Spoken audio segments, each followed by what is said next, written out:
Fox Sports Net Rocky Mountain, home of the Rockies.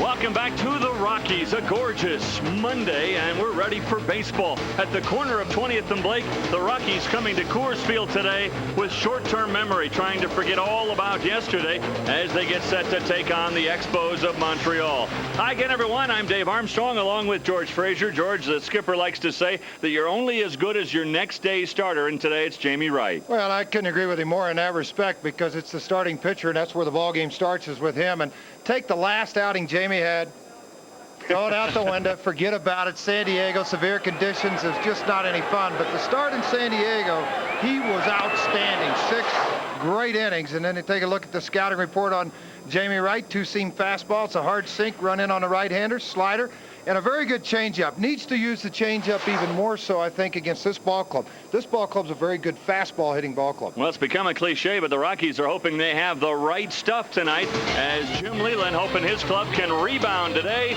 against the Expos of Montreal.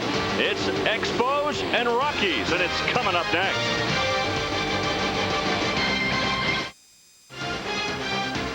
Colorado Rockies baseball on Fox Sports Net Rocky Mountain, brought to you by Bud Light. For the great taste that won't fill you up and never let you down, make it a Bud Light. By Eagle Hardware and Garden, more of everything. By Geico Direct, the sensible alternative.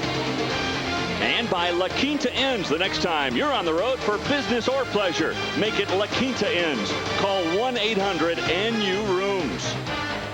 Oh, we're all set to go here. A gorgeous night at Coors Field, and the first pitch of the game from Jamie Wright is a sinker inside to the leadoff batter for the Expos, Orlando Cabrera. So Jamie Wright starts off Cabrera with a strike. Jamie, in that last start George was talking about, the one that was washed away by the snow, he said, well, it's like a mulligan in golf. You just forget all about it and tee it up again. Well, you know, based on the outings that he had in spring training and in the first outing in San Diego, that he's got to go back to what made him so good in spring training. I think that was the changeup offset everything else. A one hopper down to Vinny. He was playing even with the bag, and he gets Cabrera. So let's take a look at the Expos lineup, brought to you by Eagle Hardware and Garden. And you just saw Orlando Cabrera. He is followed by the Guerrero brothers, Wilton first, and then Rondell White. Vladimir Guerrero is hitting 4th, and Guerrero is hit 400 here. Then Fulmer, a late change. Andrews, he is hitting after Fulmer, followed by Martinez. Cox in there, a catcher. He replaces Widger, who leaves due to a neck strain. And Miguel Batista, who has been tough so far on the mound, is batting 9th for the Expos. So here is Wilton Guerrero coming over from the Dodgers. 1 ball to Wilton Guerrero. Wilton so happy to be reunited with his brother Vladimir, his younger brother Vladimir. Both expected to be superstars, especially Vladimir. There he is, the right fielder.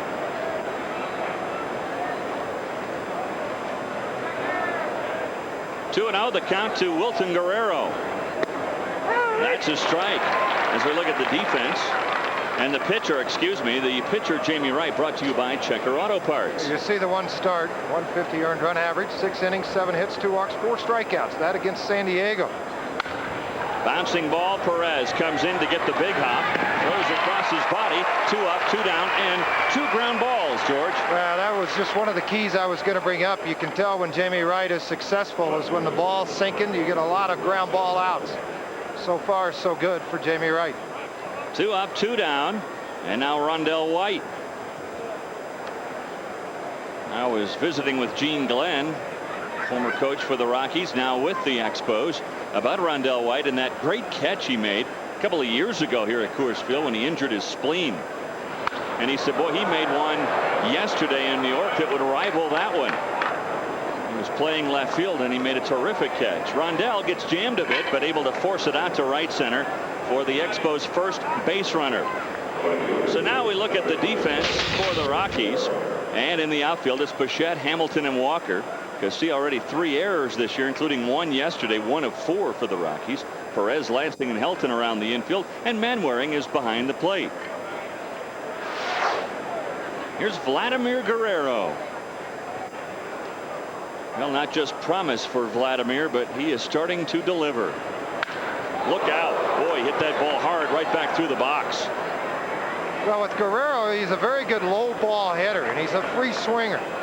And if you look back to the 4 hitters that Jamie Wright's faced so far in the ball game, sinker to start him off, sinker to start him off, sinker to start him off, and Rondell White with the base hit. Now Guerrero.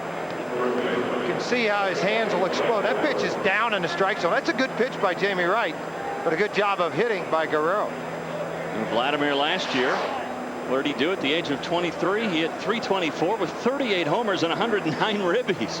And he's only 24 now. He's one of the guys, young guys, that every year he plays this game, he's got a chance to be the MVP of the National League. Now here's Brad Fulmer in his sophomore campaign. Struggling just a bit, hitting just .214. He pops this one up into center field. Hamilton with plenty of room. He's got it, and the 2 singles don't hurt Wright or the Rockies. So the Expos strand 2, and the Rockies are coming up.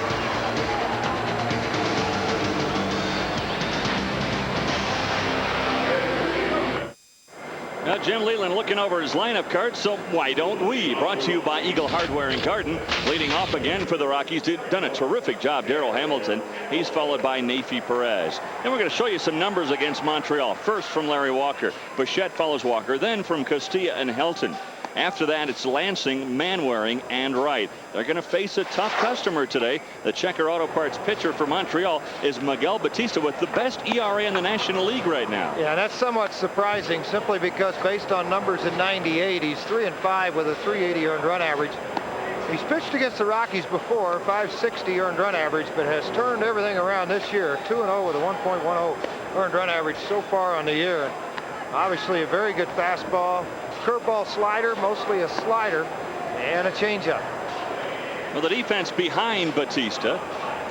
In the outfield for Montreal, Rondell White with an injured knee, so he's starting in left field, not center. Manny Martinez gets the start in center field. Vladimir Guerrero in right. Andrews, Cabrera, Wilton Guerrero, and Brad Fulmer around the infield. And Darren Cox takes over for Chris Widger behind the plate. Now Darryl Hamilton to lead off. Hamilton hitting .333 now, providing leadership at the top of the order. And I like the comments from Darryl Hamilton after yesterday's game. He said, look, we've got a veteran ball club, and if we're not embarrassed, we should be by yesterday's performance, especially that 9th inning. And he said, I don't want to hear the talk about the hitters versus the pitchers. We're all one team. We're 25 guys on one team, and we've got to play together. The first pitch from Batista is outside, ball 1.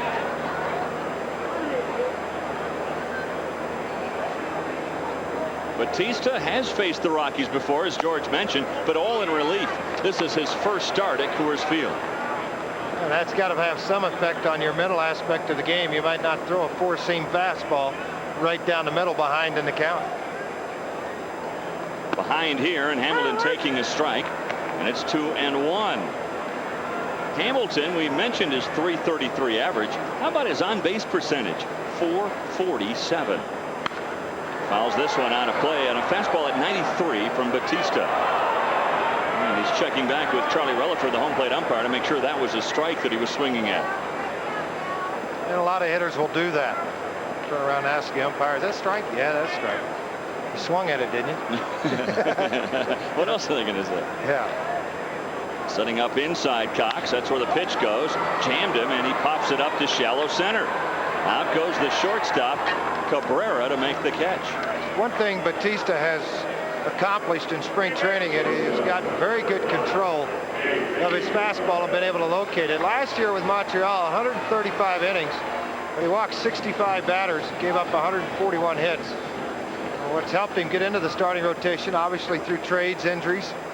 That rotation, Dave, if you look at the rotation of the Expos, we just saw one of the some of the great young arms of the Atlanta Braves. How about the staff of the Expos? The old man Batista at 28, Hermanson at 26, Thurman at 25, Pavano at 23, And Vasquez, who just beat the Mets yesterday 4-1, is 22 years old. There's some college teams that have older pitching. Yeah. 2-0 to Perez. Now 3-0. I'm sure Nafe's going to get the take sign here with Walker on deck, but we'll see. Nafe hitting .310 in the young year. He is taking, and he walks on 4 pitches. So we look at our keys to the game, and they're brought to you by Melody Homes. Got the keys to it. Forget yesterday. Throw it in the trash can, the garbage disposal. Good time for Jamie Wright to be right tonight. And how about a home run? 3 games without one for the Rockies. How about that? The past, present, and the future on our keys to the game. And here's Larry Walker looking for his first home run of the year. We talked about it in the pregame report about the power outage for the Rockies so far this year. 5 home runs, but remember the Rockies have only played 10 games this year. Less than most teams because of 3 postponements. Bouncing ball foul. Had some good sink on it from Batista. 1 strike on Larry Walker. Batista in his last start, he went the distance. 15-1 win over Milwaukee. That's not real hard to go. 9 when you win them by 14. Batista trying to stare down Nafe Perez, who did not jump back to the bag with that little move over to first.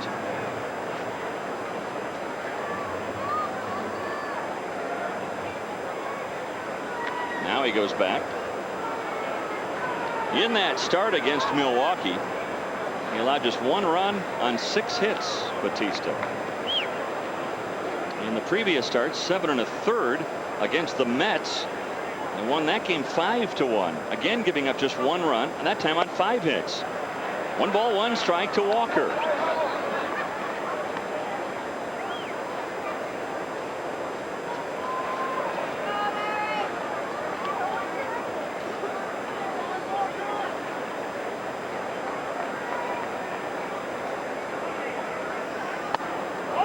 Outside. 2-1. Well, as young as the Expos team is this year, George, last year 17 rookies played for the Expos. And that's why I say, you know, a lot of ball clubs complain because of the low salaries they can't compete. This is a good example of a ball club that keeps developing from within and wins. From within and some from without, trading away some of their higher priced players to get prospects, and Felipe Alou has made it pay off. And Alou turned down an offer from Los Angeles to stay in Montreal. He said he felt more comfortable there. Well, and it was kind of nice to see in baseball that the loyalty came through from Felipe Alou, from the organization that gave him his first opportunity to manage. Ooh, a pitch out on a 2-1 count. Now that really puts Batista in a hole. You know, that's kind of a strange call. With Walker at the plate, why would you want to get yourself into a 3-1 hole? And Batista's probably wondering the same thing right now. Who made that call? Felipe Alou looking down. Who made that call in this dugout? And now goes Perez, and it's ripped down the line, but foul. Walker got in front of it just a bit. Right there's a good example of that. Because with the first baseman holding Nafe on at first, he's going to come off the bag. If that ball's down the line, you might see 2 obvious, but 3 bases for Walker, and Perez scoring, moving on the pitch. Well, you run 3-1. Most likely you're going to run 3-2, right? I would think so. I would think so too. That's the fun of sitting up here. Nafe is running, and a swing and a miss. The throw down to second, not in time, and it gets away. Nafe's going to get up and run. Wilton Guerrero tracks it down, but Perez will take third on the throwing error by Cox. I think it hit the knee of Cabrera when it came up, and it bounced off into shallow right field. So a stolen base for Perez and an error on Cox. Now watch the throw from Cox. I thought they got rid of a cow so he could have a glove. Oh, put it off your... Ow. That hurt. Man, it slide into second of Nafe Perez. That wasn't pretty. Walker gone, and now Bichette with a runner at third and 2 out. Dante with 8 runs batted in on the year.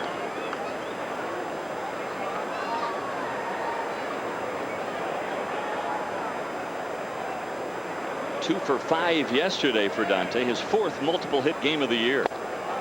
Good pitch from Bautista, and it's 0-2.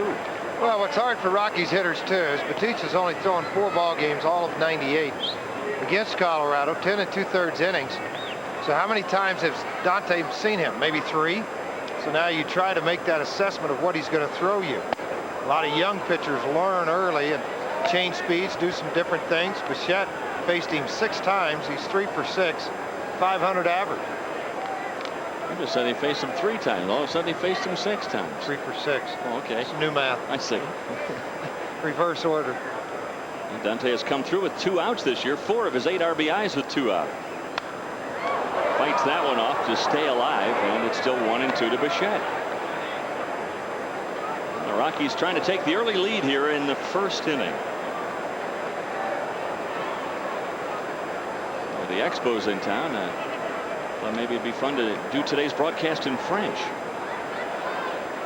All I can say is bonjour, so we wouldn't go very far. I was getting ready to say, do you want to do this telecast by yourself? Again fought off by Bichette on a high fastball. You know, kind of interesting because after the pitch inside to Dante, I started thinking, all right, Dante's going to fight that off. They're going to come inside and get that pitch down a little bit. Then I happened to glance into the dugout, and Felipe Alou's looking at Gene Glenn. He's looking at Pujols, and he's saying, hey, that ball in above his hands, not below the hand. Get it above his hands. The next pitch, in above the hands. Dante not able to handle it. And that last pitch, not only in above the hands, George, but 95 miles per hour. From our home plate cam, swing and a miss on a pitch in the dirt. 2 strikeouts for Miguel Bautista, and he strands Neifi Perez at 3rd base. So 1 in the books, still no score from Coors Field.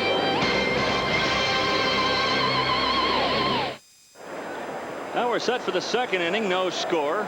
Each team stranding at least 1 base runner in the 1st. Shane Andrews will lead off for the Expos. Then Manny Martinez and Darren Cox. Shane Andrews picks on a mid fastball and rips it into the gap.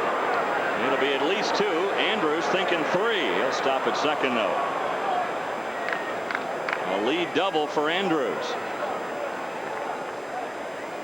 Jamie got one up in the strike zone, and it cost him. Well, tomorrow night on Fox Sports Net Rocky Mountain starts with Fox Sports News tonight at 4:30, and the last word at 5, followed by the Expos Rockies. Our coverage beginning at 5:30, and then we wrap up the evening with Fox Sports News prime time, 10 o'clock Mountain. Tomorrow right here on Fox Sports Net Rocky Mountain. Now here's Manny Martinez. Martinez has bounced around a little bit in his career. And a punch it to the right side to get Andrews over to 3rd. Exactly what he was trying to do. Give himself up in the at-bat. Punch it to the right side and leave it up to Cox. And Bautista to get the run home. Martinez has been with Seattle and Philadelphia. Played mostly last year with Pittsburgh. Swing and a miss. And right has other thoughts than him hitting it to the right side. He wants to strike Manny out. Manny, 28 years old. Originally signed by Oakland. And so in the Cubs organization. High pop up on the infield. Manwaring has got it, almost trips over the bat, but able to hang on. Martinez gone. Andrews has to stay at second. Good concentration by Kurt Manwaring. If you're sitting at home and you think about it, try to go out and go over some logs and chase a ball in the air. Kicks the bat with his left foot, keeps the concentration, catches the ball, checks the runner at second. It's not easy to do. Throw out some marbles. What is that? Walk over those. For those lumberjacks, they do that little log rolling. Yeah. You ever try that? No. Don't. Manwaring might be able to be pretty good at that. No. Bouncing ball, Vinny. Big hop. He'll freeze Andrews, and he'll throw out Darren Cox. So Jamie Wright has done a good job to get both Martinez and Cox and keep Andrews at second. Here's where you can't let your guard down in this situation at all, because you got 2 outs and a pitcher at the plate. Good job by Vinny. See him give the glance over at second base to Andrews, then the snap throw to first base, and then of course Helton checking the runner at second too. But with 2 outs, you got the pitcher up. You never know. I know he doesn't have a hit. Oh, he does too. It's 3 for 7, 429. I was looking at last year. Sorry. Okay. What are you doing swinging a bat at 429? Pitchers aren't supposed to hit.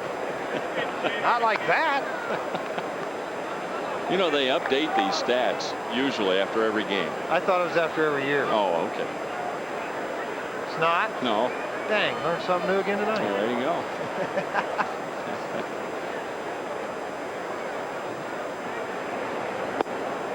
Down low, ball 1, 1-1 the count. See, I was looking at all the zeros across. No doubles, triples, or home runs, or RBIs, or stolen bases. And there are a lot of zeros there. Then I looked up and went, uh-oh, he's hitting 429.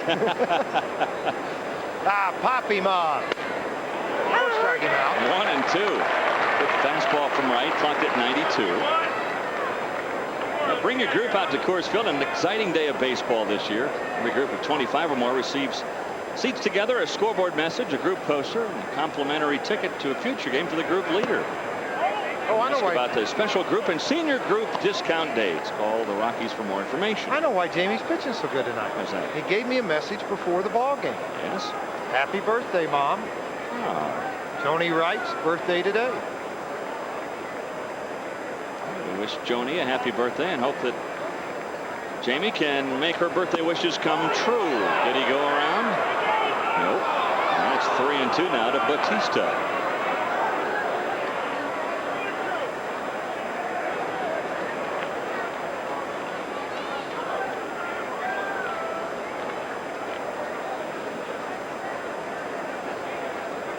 This would be an excellent job of pitching by Jamie if he can work around a lead double by Andrews. And he loses Bautista.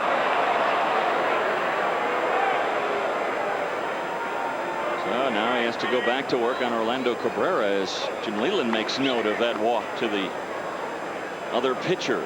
Well, nothing drives the manager crazier than walking the pitcher, but drives that guy on the hill a little bit upset with himself too. Jamie wishes he would have gone after and gotten Bautista. Now he has to deal with Cabrera, who grounded out to third base in his first at bat. He bounced out to Vinny, but hit it well.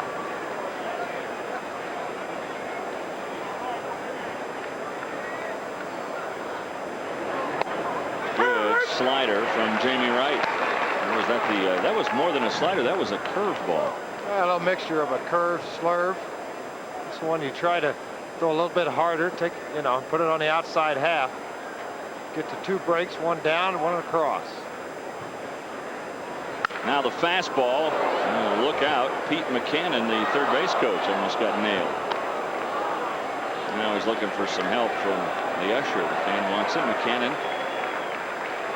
is glad to still have his head. And Gene Glenn over there talking to Miguel Bautista. Good to see Gene Glenn again.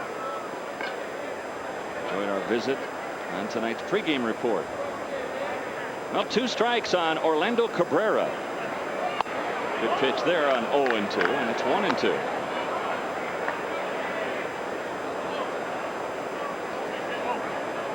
Back here on Fox Sports Net Rocky Mountain tomorrow night with game 2 of this 3-game series, and then the Avalanche take over the next 2 nights. High pop up on the infield. No bat in the way this time for Helton, and he calls it and he gets it. Well, that's easy if you don't have to dance over a bat. The Expos strand 2 more. Jamie Wright working around the lead double by Shane Andrews.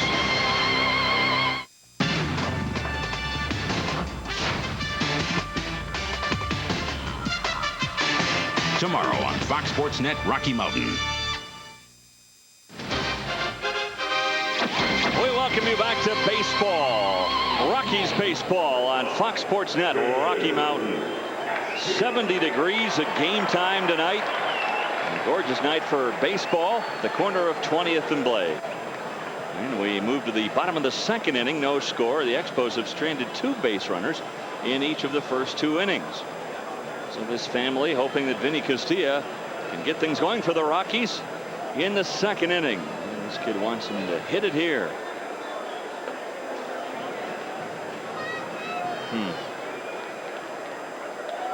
Looks like he's pretty deep in thought. It looks like the kid from the movie Say It Ain't So, Joe. Say it ain't so. Now Vinny Castilla now. Good average. So far just 1 home run, 2 ribbies. Vinny to lead off, followed by Todd Helton and then Mike Lansing. Vinny just missing on that pitch.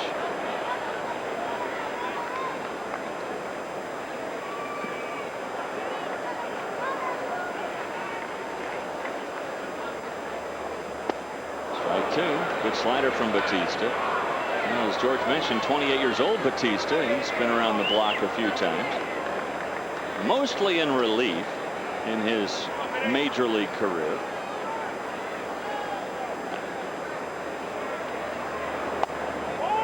Just missed a little bit high. 1 ball, 2 strikes.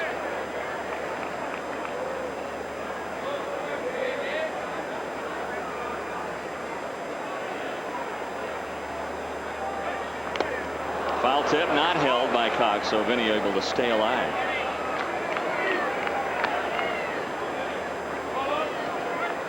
Batista with the Cubs in '97. Before that with the Marlins. Also pitched for Pittsburgh. He's been back and forth to Montreal a few times. It looks like he's here to stay now, and he strikes out Vinny Castilla. That's the 3rd strikeout in a row for Batista. Walker, Bichette, and now Castilla. You watch the strikes that Batista throws. They're all quality strikes, good sliders down out of the strike zone. And watch this pitch as it tails back over the outside half. With a 1-2 count, you might think Vinny was looking breaking ball, and he was able to sneak the fastball by him on the outside half. Good placement down outside corner. Pitcher's pitch. And that one a side door slider to Todd Helton. And Helton had a good day yesterday. 2 for 4, 3 runs batted in. His 9 ribbies that you see leads the team. Oh, look out. A fastball upstairs. 1 ball, 1 strike.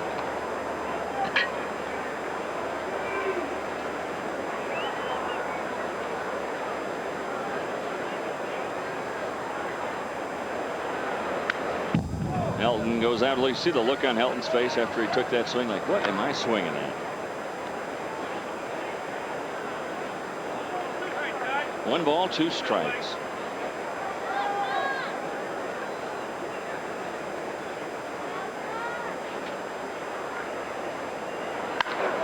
He's swinging at that one into the gap in right center. It'll go all the way to the wall. Helton will have another double.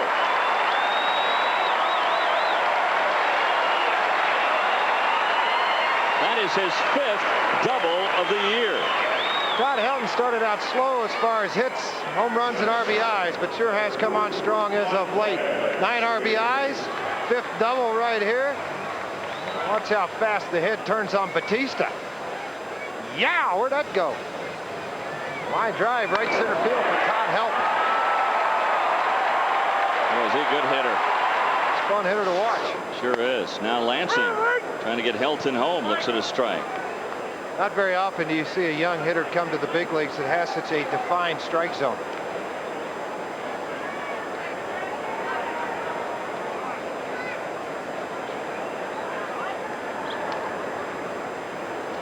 So Helton is at second base with a 1-out double. Looking around, making sure nobody's coming in behind him.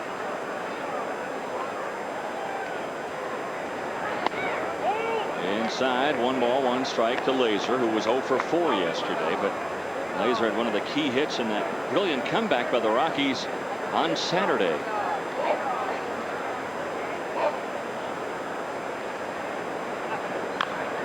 A little tapper could be trouble. Lansing is going to beat it out. An infield hit for Mike Lansing. Well, it doesn't totally make up for, but it helps ease some of the pain of some of those laser shots from Mike Lansing that are caught. So a little nubber. Lansing safe with an infield hit as Helton takes third. Think of the one hopper right back to Greg Maddux yesterday that should have got through the infield. This one off the hands. Not hard enough for Andrews to make a play at first, and then you see Helton come into your screen as he advanced to third base when nobody covered. So now first and third with one out, and Manwaring the batter. See if the Rockies get aggressive and maybe send Lansing sometime in this at bat. Not necessarily on a straight steal, but Manwaring handles the bat so well, maybe on a hit and run. Sometimes when your ball club's not hitting the ball well, as a manager, you have a tendency to try to make things happen. Hit and runs, bunt and runs, a lot of different things. Double steals. Try to create offense. Once you create a little offense, a lot of times, more times than not, your offense takes off. Just a little bit high, so you can see from Charlie Relaford, he is not giving the high strike tonight. One ball, one strike to Manwaring. In all honesty, I haven't seen a lot of high strikes called so far this year. A couple. If it's a difference, it's an inch. Yeah, you can't really tell. I mean, you got veteran umpires that are going to stay within their parameters of what they've taught themselves, their defined strike zone. They're not going to get out of that.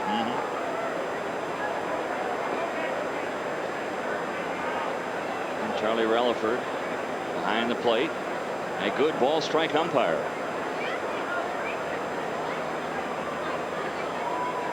What you want from a home plate umpire as both a pitcher and a hitter is consistency. That's all you ask for. If you're going to give them the ball 2 inches off the plate in the first inning, you better give it to them in the ninth. Don't change things around, and the hitters can adjust to an umpire's zone.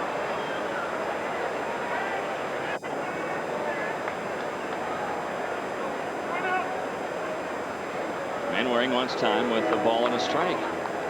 St. Louis leading Milwaukee 4-0. County Stadium in Milwaukee in the 6th inning. J.D. Drew with a home run and a triple. Bouncing ball, base hit. Helton will score. Lansing will respect the arm of Vladimir Guerrero and stop at second. 3 hits in a row for the Rockies, and they're on the board. Nice piece of hitting by Manwaring, because this is not an easy pitch to hit. 94-mile-an-hour fastball. Look where Cox sitting up on the outside. Manwaring just goes with the pitch, reaches out, knocks it through the right side. Helton will come in to score the first run of the ball game, and wisely Lansing stopped at second base with the Guerrero's arm, one of the best in baseball in right field. And now a decision for Jim Leyland. Do you bunt the pitcher with one out and try to advance the runners? And it looks like that's what he wants to do. Get back, Mike. Laser does get back. The ball rolling around second base. He's doing a little coaching up here, huh? See, when you do that, you're supposed to like step back. He heard me. Supposed to do that, yeah. Do that again. No, hurt. That's good. You think Mike Helling and Kenny Miller go, what's he doing now?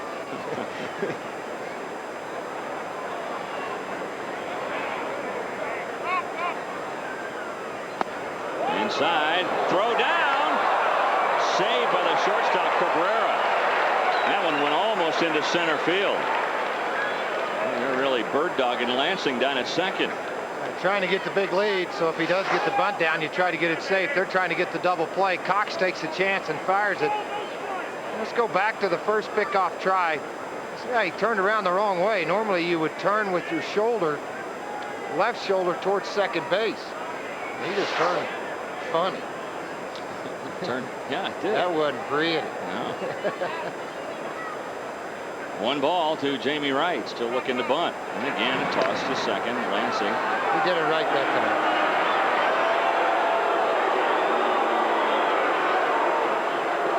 The pitcher. You looked at me like I'm goofy. No. I know I'm goofy. It's the normal look I give you.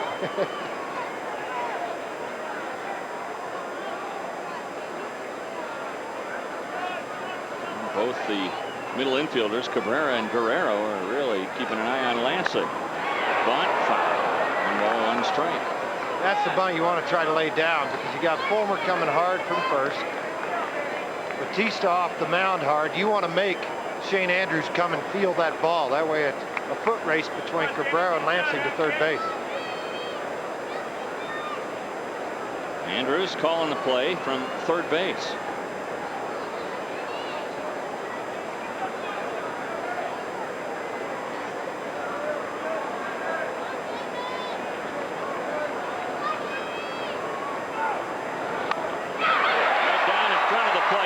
play first base. Jamie Wright gets the job done and gives Hamilton a chance to get 2 home.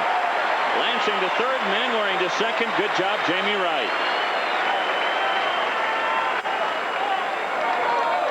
Jamie does a nice job with this bunt by just killing the ball out in front of the plate. You see the congratulations in the dugout from his teammates.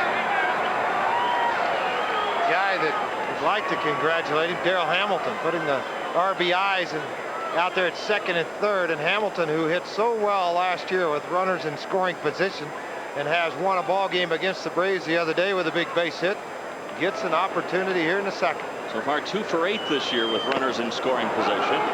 And a foul ball, strike 1. Hamilton popped out to Cabrera, the shortstop, his first time up. Chance for the Rockies to take a bigger lead. And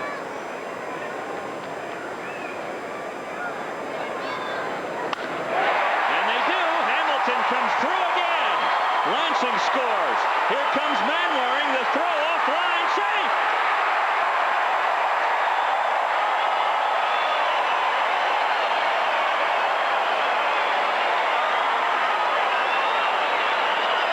Hamilton, who had the game-winning hit on Saturday, comes through almost in similar fashion here tonight.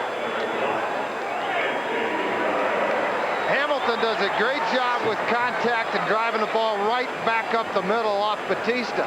Lifts the ball up, line drive, and what I like next is the aggressive play of Rich Donnelly, the third base coach, with 2 outs, sending Manwaring from first. Oh, is this not perfect? From second base. Good slide by Manwaring on the foul territory side and a safe. The Rockies with a 3-0 lead. And Hamilton wisely taking second base on the throw home. It went over the cutoff man, and Hamilton, he's the guy that really studies the opposition. And Hamilton wisely takes second, so now he's in scoring position. That'll go as a base hit for Hamilton. 2 runs batted in. He takes second on the throw and a base hit. Here comes Hamilton. Donnelly's waving him home. A high throw again all the way to the backstop. Perez to second.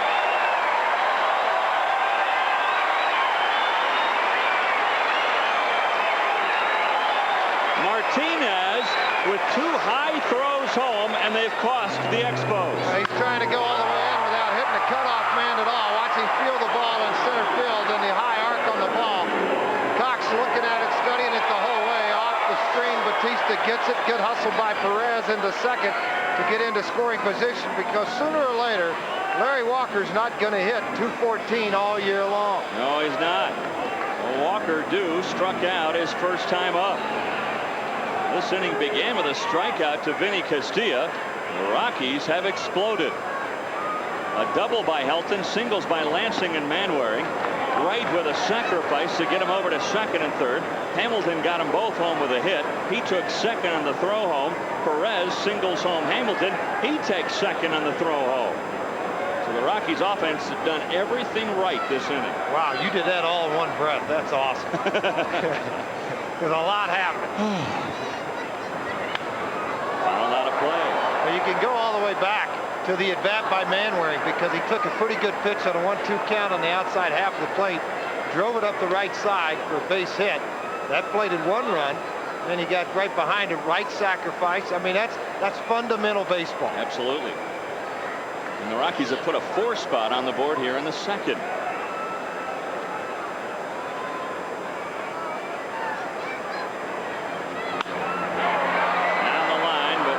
Foul and out of play. Ball and 2 strikes to Walker. And you can see Walker just trying to compose himself. He knows that his timing's still a little bit off after spending the first week and a half on the disabled list.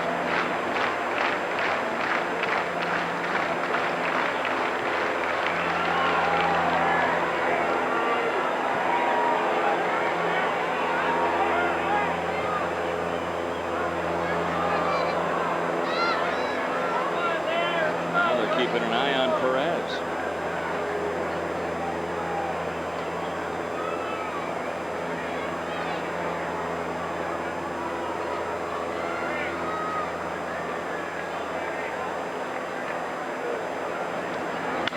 Bouncing ball.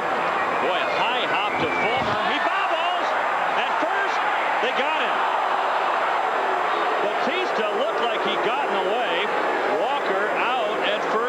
base on a bouncer to Fulmer as he boxed it around, but still in time to get Walker. But the Rockies score 4 times on 5 hits.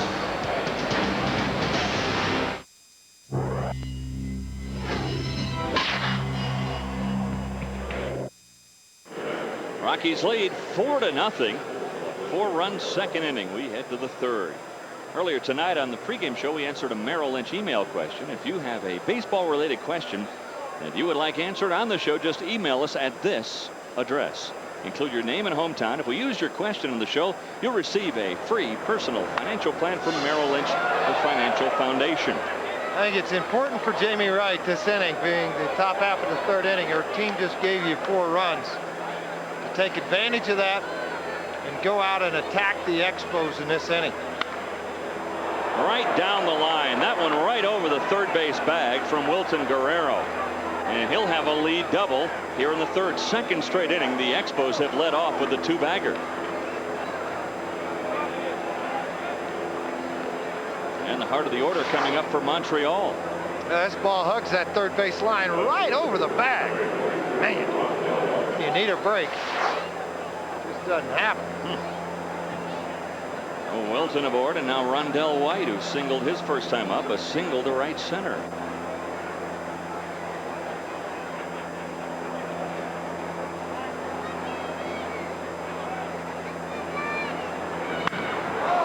Into center, Hamilton. He broke in, and now it's over his head.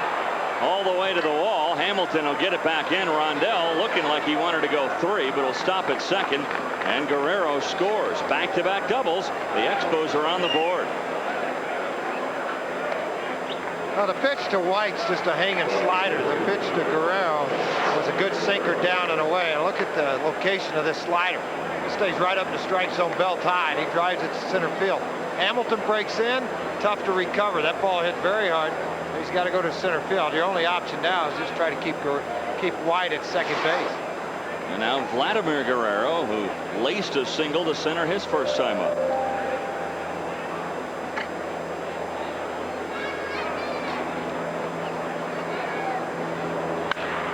High fly ball deep left center field. Hamilton racing back. He's at the wall, and it is gone. So Vladimir Guerrero with a 2-run homer. And George, Jamie Wright did not follow your advice. The Expos have come back with a 3 spot here in the 3rd. Still nobody out. Well, the 3 balls hit pretty hard. Jamie Wright, step off the mound.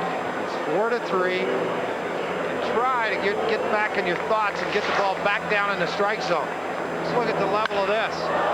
That ball's hit deep and a long ways. That's the deepest part of the ballpark, right out into that corner. Guerrero realizes it. Hamilton gave it a chase, but no chance at all to jump up over the fence and make the catch. The Expos coming right back and now trail by just 1. And here's Brad Fulmer. Fulmer hit a fly ball to center field his first time up.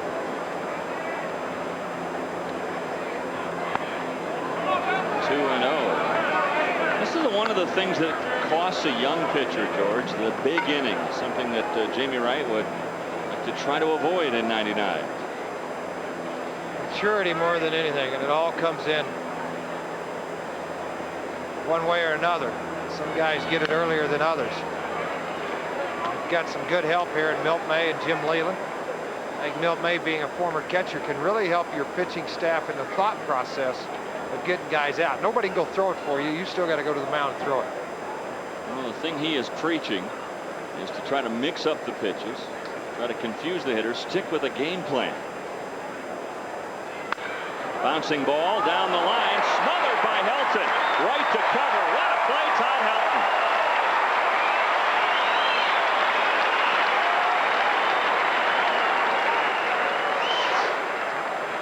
Watch the athleticism of Todd Helton as he's able to dive out and be able to cut this ball off and give the perfect flip up to Jamie Wright, who does a nice job at covering at first base.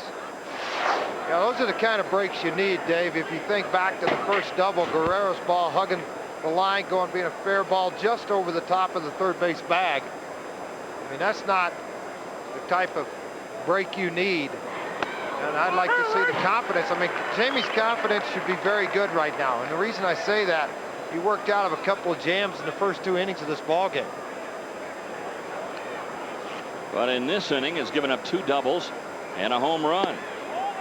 Inside, 1 ball 1 strike to Shane Andrews, who doubled on a fastball his first time up.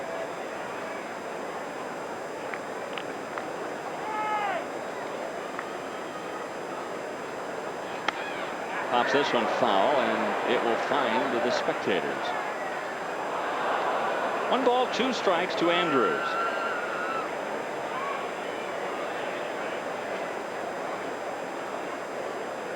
Well, the heart of the order is where Montreal does their damage, with Rondell White especially, and Vladimir Guerrero. Bouncing ball up the middle. Perez. 2 gone. Boy, he's got a gun.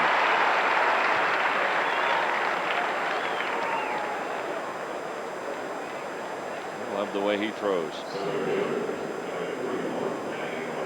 Loads it up, and goodbye, Mr. Andrews. Now Manny Martinez.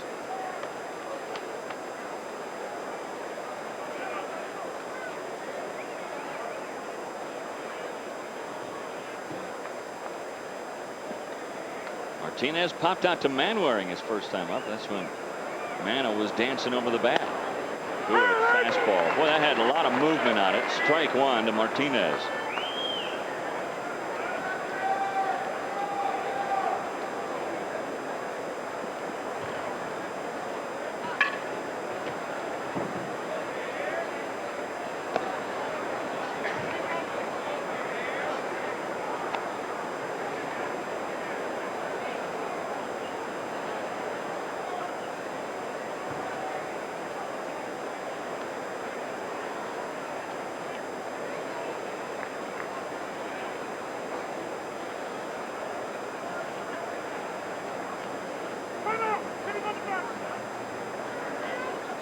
Out at the plate. Martinez last year came up to Pittsburgh on May the 5th and then stayed with the club the rest of the way.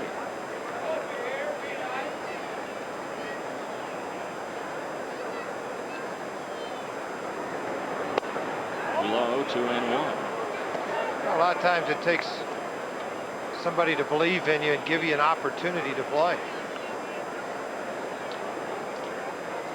Like Felipe Lou is going to give him that opportunity early in the season. Those 2 throws from center field, and that's something that Felipe liked. The first one wasn't so bad. It was on target, but it did miss the cutoff. The second one was just wild, and that was wild from Jamie to Martinez. It's 3-1 now.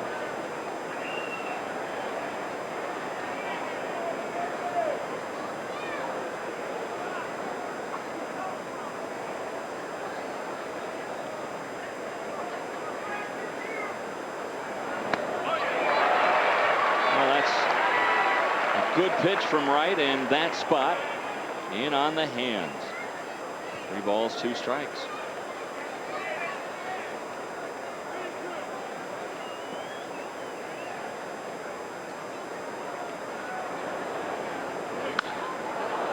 Into right field. Walker will have to play it on a couple of hops. A 2-out single for Manny Martinez. The Expos with 7 hits here in the 3rd inning. Now coming up this week on Baseball Thursday, American League MVP Juan Gonzalez leads the Rangers as they head into the Homer Dome in Minneapolis. Rangers Twins Thursday at 6 Mountain, 7 Central on Fox Sports Net, Rocky Mountain. What happened to the music? You step what on happened the cord? to the music? What happened? Did you cut it off? There goes Martinez, and the throw too late for Manwaring. And Wright didn't give Mano much of a chance. Well, the high leg kick, and there's 2 schools of thought. You can have what they call a slide step to home plate, or you can have a high leg kick. I think with the high leg kick, you're trying to get the hitter out 90% of the time. And Jamie, who has one of the best moves of a right-handed pitcher in the National League, matter of fact, led all of Major League Baseball last year with 8 pickoffs. Did he offer? I think he did. went. Yep, he did. I'll help him out. He went. right, thanks. Two If he strikes doesn't on call Darren it a Cox. strike, I'll walk down there and tell him it's a strike. He went around. You're getting aggressive. A little bit. He needs to. Can we get him on what IFBs? Put in that umpire's ear. I don't think he wants to hear us during the game. I don't care. I'll help him umpire a little.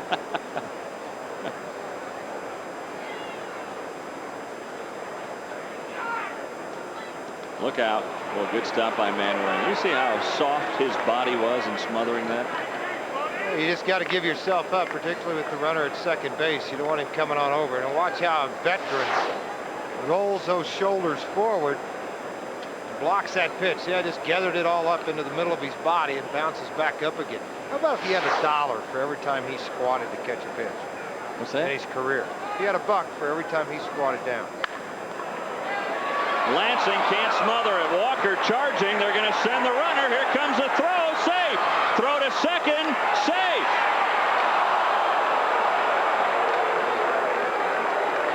So the Expos have tied it with 4 of their own in the third. Cox with an RBI single just past Lansing, and Manny Martinez, thanks to the stolen base, able to score. Right underneath the glove of Mike Lansing and back out into right field, and Walk comes up throwing. Manwaring, realizing there's not going to be a play, makes a snap throw down to second base to try to get the runner there. You see again, right under the glove of Lansing. Walker with the very accurate throw, but not in time, and a good throw by Manwaring, but unsuccessful there too. So 2 outs. Man, oh man. Well, ball game again, 4-4 now. Begin again. Miguel Batista is the batter. And for Darren Cox, that's his first ever major league run batted in. Darren Cox, who was a late addition to the lineup, helping out the Expos here tonight. Chris Widger was supposed to get the start and out with a sore neck.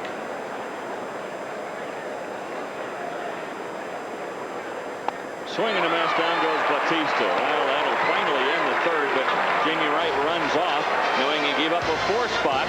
The Expos are back in it. Vladimir Guerrero, the big blow with a 2-run homer. Colorado Rockies baseball on Fox Sports Net. Rocky Mountain is brought to you by your Front Range Dodge dealers. By Checker Auto Parts, more brands, more parts. Checker Auto Parts, the place to start for parts. And by Taco Bell. Vladimir Guerrero with a 2-run homer, and for Guerrero, that is his 3rd home run of the year. Guerrero 2 for 2 in this ball game, and the Expos climbing right back in it with 4 runs of their own in the third. Well, let's see what the Rockies can do here in the bottom of the inning against Miguel Batista, who gave up 4 runs in the second. Yeah, I thought his earned run average got shot pretty good. Yeah, from 1.10. Look out.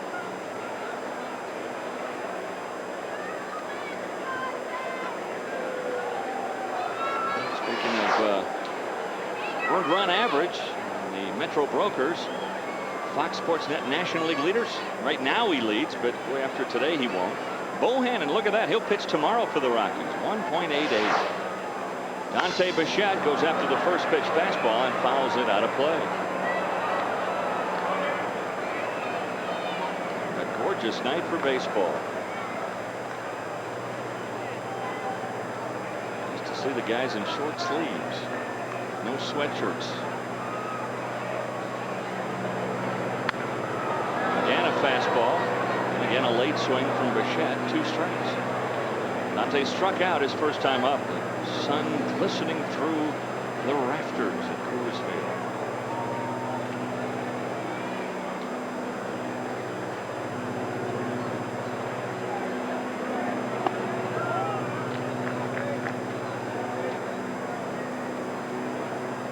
Maybe Dante will learn from the previous at bat as he pounded high on the fastballs. Dante was able to fight those off.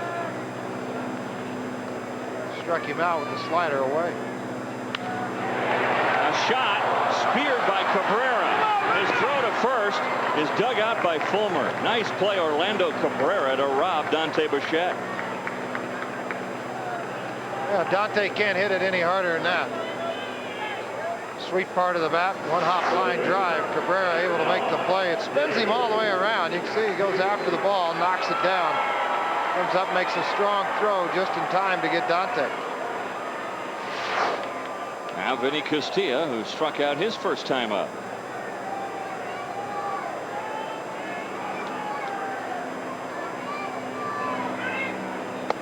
Too high with a fastball, ball one. The Expos started in 1969, one of 4 expansion teams that year in baseball. San Diego came into the National League with Montreal. Kansas City, the Royals in the American League, along with the Seattle Pilots, who then became the Milwaukee Brewers. And Seattle got another team a few years later. 1 ball, 1 strike to Castilla. The Expos have still never won a National League crown. They have not yet been to the World Series.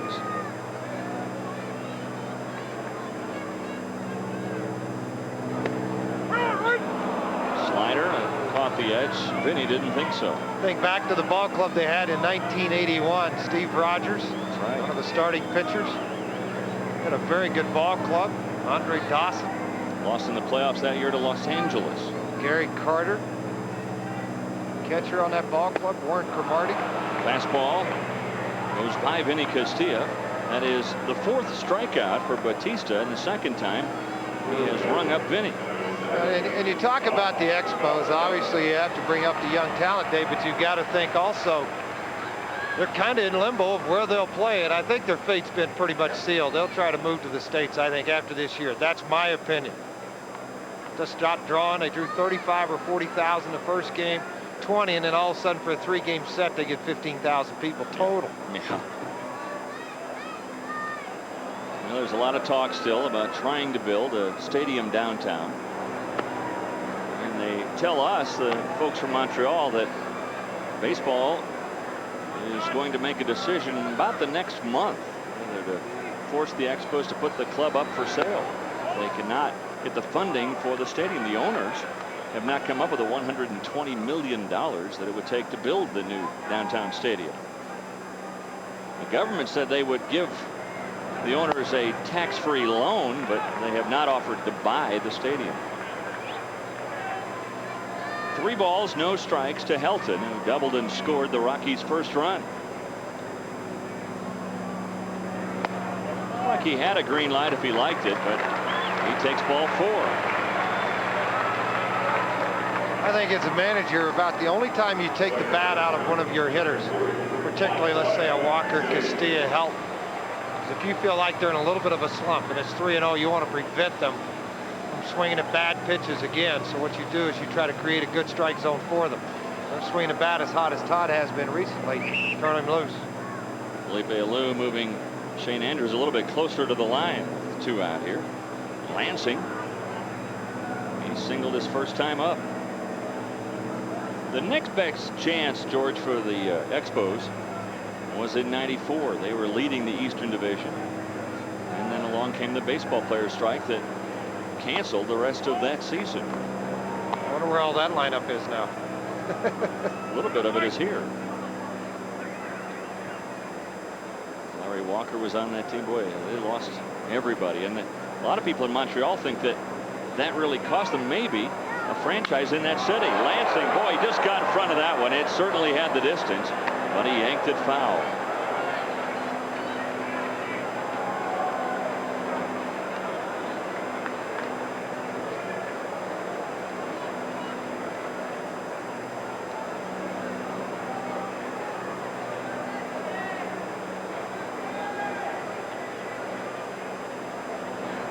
Inside. 2-1 now to Mike Lansing. 62 pitches so far for Batista. One of those trades you can look back on and ask themselves, what were they thinking about? Randy Johnson, the prospects, Mark Langston to come over from Seattle. Not on a play. But at the time, and people don't realize this, in the younger part of the career of Randy Johnson, he was not a very accomplished pitcher. It all changed. Wasn't he? Yeah, and it all changed in Texas with a session with Nolan Ryan. And he made just a couple of switches in his delivery, and after that, the rest is history, they say. Yes, they do. 2 balls, 2 strikes to Lansing.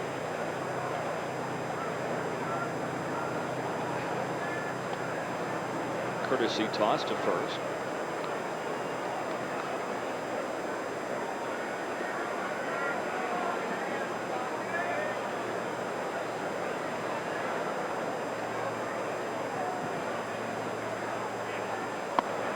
And inside now, Helton will be going with the count 3-2.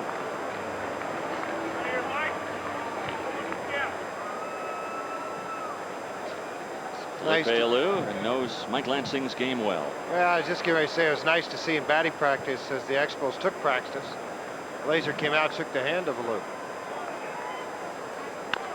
One ball, do it all over again. You know, because here was a guy that was a non-drafted player. Yep. He gets an opportunity out of an independent league to go with the Expos and climbs that ladder and gets to the big leagues. Gets the opportunity because of that guy. Felipe was the man that discovered him, playing for the Miami Miracles. Make a stop there. Laser said they had to buy their own equipment a lot of the time. Too high, ball 4, second straight walk, and the Rockies have something cooking. 2 out for Manwaring. Bobby Cuellar, the pitching coach, is going to come out and have a chat with Miguel Batista. Well, it comes to the mound. A lot of people used to ask me, what do they say when they come to the mound? Well, you're throwing balls. Well, no kidding. Well, why are you throwing balls? I don't know. That's why you're the pitching coach. You're supposed to help me straighten this out. Is that all you had to say? Huh? Yeah, is that all you want to tell me? Go sit back down. I'm not trying to throw balls. All right, little trivia time. Quest trivia. Who managed the Expos before Felipe Alou? George knows the answer. We I think. I'll let him I think. give up the answer yet. Fouled out of play. Manwaring came through with an RBI single. He punched it through the right side his last time up. Rockies trying to regain the lead here in the bottom of the 3rd inning in a 4-4 ball game. How about that with runners in scoring position? On a play again, 2 strikes on Manwaring.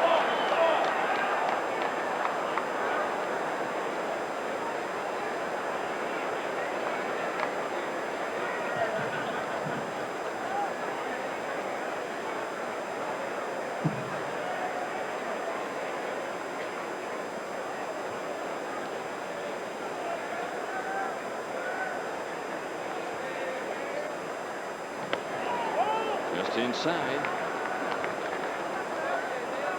Batista with a complete game his last time out. No chance of him getting a complete game here today. It's only the 3rd, and he's already thrown 69 pitches.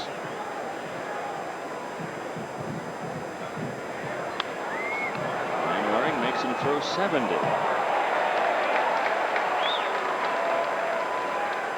Good at bat by Kurt Manwaring, fighting off a lot of pitches.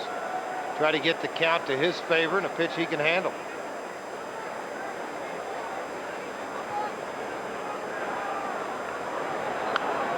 And able to waste it.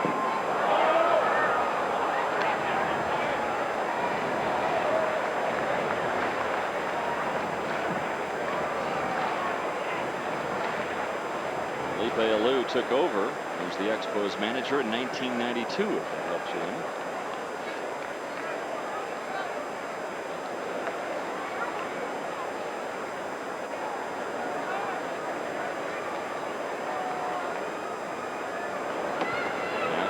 Good at bat for Manwaring. He's really making Batista work here. 2 aboard and 2 out.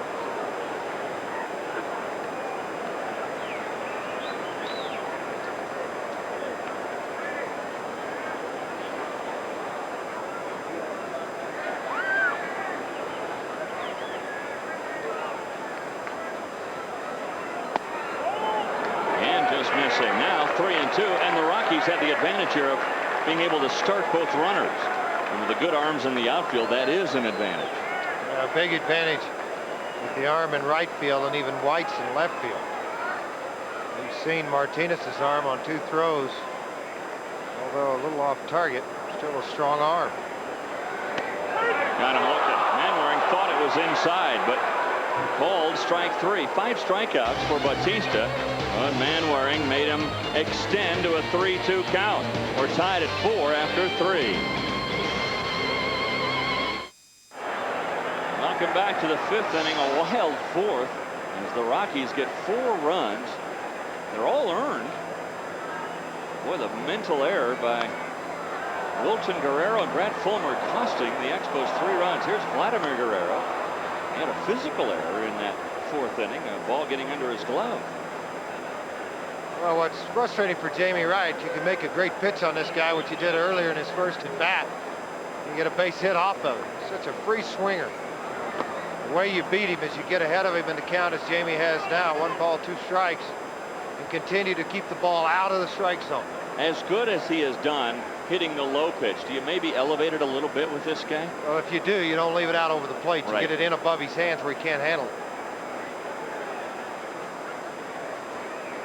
Vladimir with a single and a 2-run homer tonight. There's an elevated pitch out of the strike zone as we look at our AutoZone player profile. You look at the last season and the record set for the Expos by this young man, Guerrero. 338 home runs, 367 total bases. Wow, 82 extra bases. Swing and a miss by Vladimir. You could say the same thing about Jamie now that you did in the 3rd inning, George, about how this is where he needs to shut the Expos down. Well, that's where you got to get it tuned up a notch or 2 and really concentrate on every single pitch and don't let him get started. As he does here with the sinker on Guerrero. Down, out of the strike zone. Not a good pitch to hit anywhere, but he's able to get the strikeout. Well, they have changed the scoring. Uh-oh. And they have given Wilton Guerrero an error by not covering on the pop-up. So Bichette gets no RBI on the play, and that makes 3 of the runs unearned. That'll help Miguel Bautista. They're still on the board, but Bichette gets an RBI taken away. The Rockies still get the 4 runs. Somehow they give an error to Wilton Guerrero on a ball he never touched.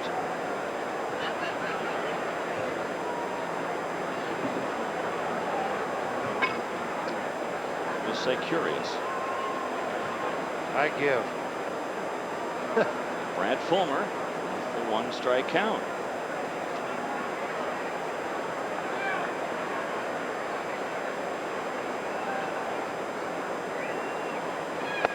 Upstairs, 1 ball, 1 strike. Fulmer is 0 for 2 today. You know what, Dave? Through all the damage that's the 4 runs against Jamie Wright, just now at 62 pitches in the ball game. In the 5th inning, an average of 12 plus, 13, 14 pitches if he can get through this inning. Say with 70, 75 pitches, 15's a good number. He can still go a couple of more. Yeah, you wonder, George, when you come out and maybe didn't miss his start, but only pitched an inning and a 3rd in his last start in that snowstorm. This one hit deep to left. Bichette drifting back, looking up, and that one's gone. A home run from Brad Fulmer. The ball really carrying here tonight. Fulmer with the home run, and the Expos get 1 closer. It's 8-5. Well, and if you're Jamie Wright, that's just 1 run. It's still 8-5. Your ball club has the lead. You got to stay with a positive frame and not get down and get more pitchers up the strike zone. Fulmer just takes this fastball opposite field. Up out of the strike zone, drives it. Nice catch made by the fan in left field, but it's the wrong guy. That'd be Dante doing the catching. Was a nice catch. Sit back down. He went around, strike 1. The point I was trying to make is, Jamie, do you come out a little bit strong as a starter when you don't pitch much in between? Well, you try to get as much work as you can in the tunnel, but that's not the same thing.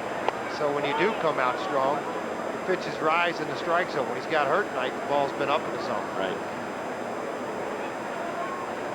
Shane Andrews with a double and a bounce out tonight. Fastball dipping a little bit low.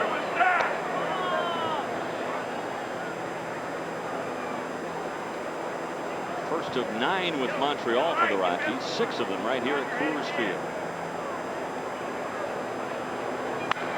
High fly ball, center field. Hamilton breaking back, still going, and that one carries into the rocks. Back-to-back solo homers, and the Expos are coming back again.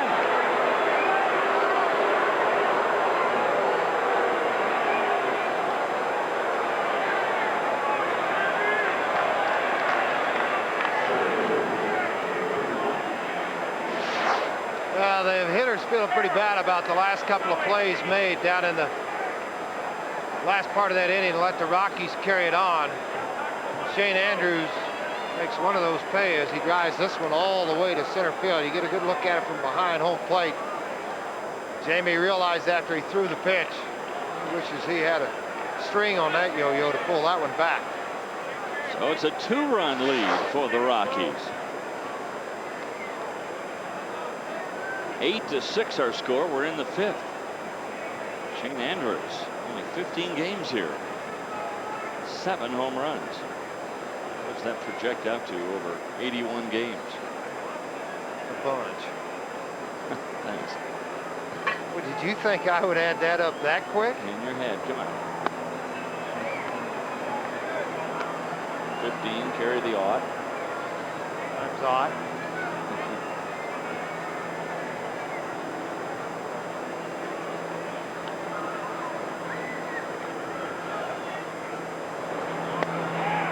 Roughly 38 home runs at Coors Field in 1 year, if you project that out. Sounds good. 1 ball, 1 strike to Manny Martinez. I mean, it doesn't sound good because he's with the Expos, but your math sounds good. I'm not sure. Is that Detroit math? Well, it's kind of in my head, man. I'm not sure how close it is. I think it's pretty close. It's not worth letting our stats crew worry about it.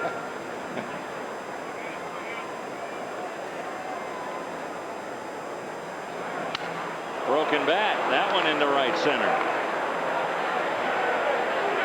Hustling to second, Martinez. He'll have a double. He never stopped. Manny Martinez with good hustle. He never stopped, and he takes second. Well, I think Gene Glenn might take a little bit of credit for this. Right out of the box, hustling hard. He'll pick it up. Glenn swinging him all the way into second base.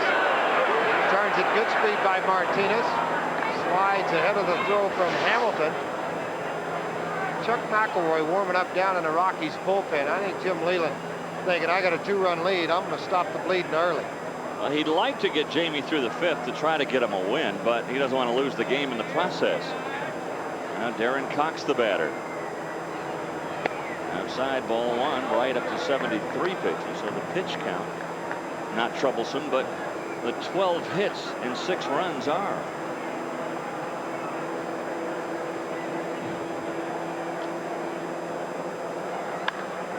This one hit into left field, hugging the line, and it is a foul ball. Just foul.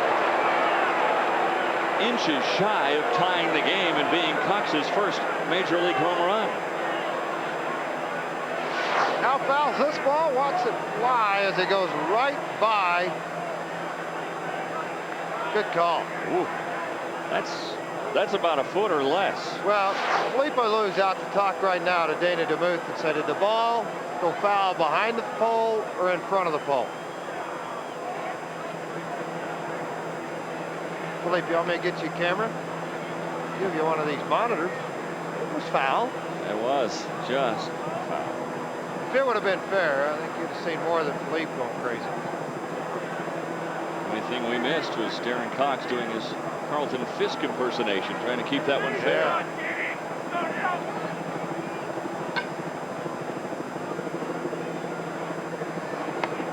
Outside, 2-1. Well, both times that the Rockies put 4 on the board, the Expos have come right back with 4 of their own in the 3rd, and so far 2 here in the 5th inning. So the Rockies scored 4 times in the 4th. Swing and a miss. A good curveball from right. 2 balls, 2 strikes to Darren Cox. Well, it seems like Jamie tonight, when he's had this success with the breaking ball, he's taken something off of it. That at 77 miles an hour.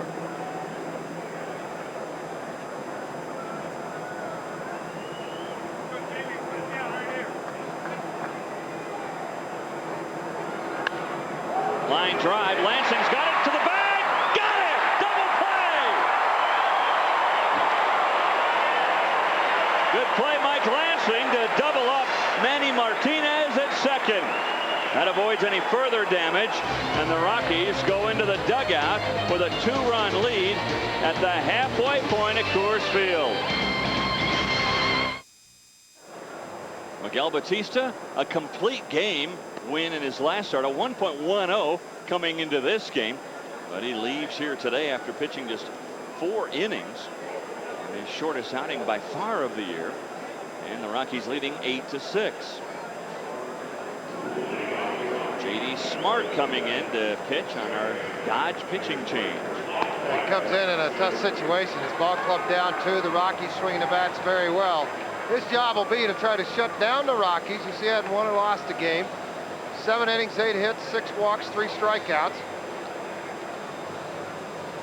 Get the ball over to his plate, be in trouble with the Rockies. How smart are you? We'll answer our trivia question. Who managed the Expos before Felipe Alou in '92? Tom Runnels, 91 and 92, and then Felipe took over.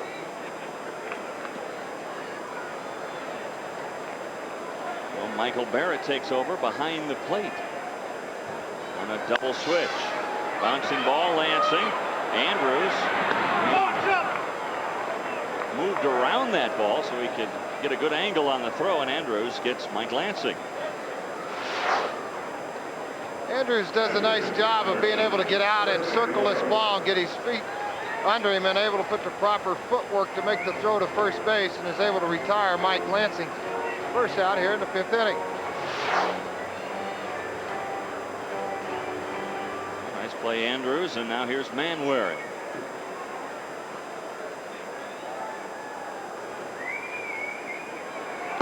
Barrett will bat in the number 9 spot in the Expos order. The pitcher's spot is now the number 8 spot. Manwaring with an RBI single and a run scored in 2 at-bats. Ball 1 strike.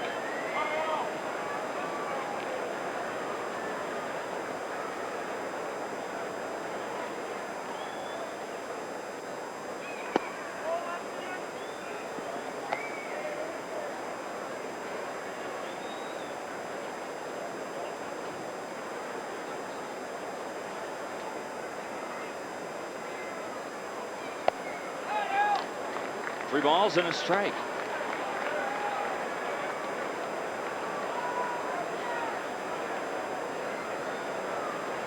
Jamie Wright in the on-deck circle. He may stay in this ball game. Bouncing ball in the hole. Cabrera loads it up, staying in the bag. Fulmer. Well, and Jamie Wright may very well stay in, but Chuck McElroy's still playing catch down in the bullpen. I think what Jim Leyland's doing here with 2 outs and already carrying the number of pitchers that he carries, Dave, he's able to save a pinch hitter. Your team's in the lead now. You need another run, but not as drastic as you may need in the 9th. You keep your bench full this way by having Harris, Reed on the bench, Abbott, Echeverria, and Watkins, versus burning a pinch hitter. You send Jamie up, bring McElroy to pitch the 6th. And even if Manwaring gets on there, he could still send Jamie up and let him bunt Manwaring over. Exactly. So with the lead, you manage differently than if the Rockies were trailing. Good point. Bouncing ball, Cabrera. Smart comes out of the bullpen. He gets the Rockies 1, 2, 3 on 3 ground balls. 5 in the books. 8-6 Rockies.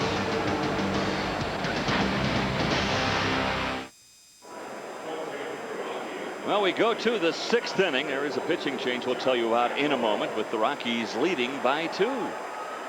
Tomorrow night on Fox Sports Net, Rocky Mountain starts with Fox Sports News tonight at 4:30, then the last word at 5. Our coverage begins of the Expos Rockies game at 5:30 with a pregame report. And then Fox Sports News primetime at 10 o'clock tomorrow night right here on Fox Sports Net, Rocky Mountain.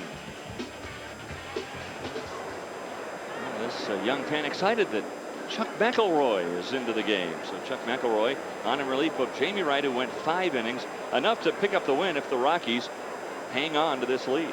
Yeah, and you'd like to try to protect that. I think that's what Jim Leland's trying to do with the young right-hander, is to get him into the ball game. He pitched 5 innings, 12 hits, 6 runs, 6 earned runs, 1 walk, 2 strikeouts. Batista, 4 innings, 8 hits, 8 runs, 5 earned, 3 walks, and 6 strikeouts. And his earned run average, as Dave told you earlier, has jumped to 3.10, up 2 points in the ball game.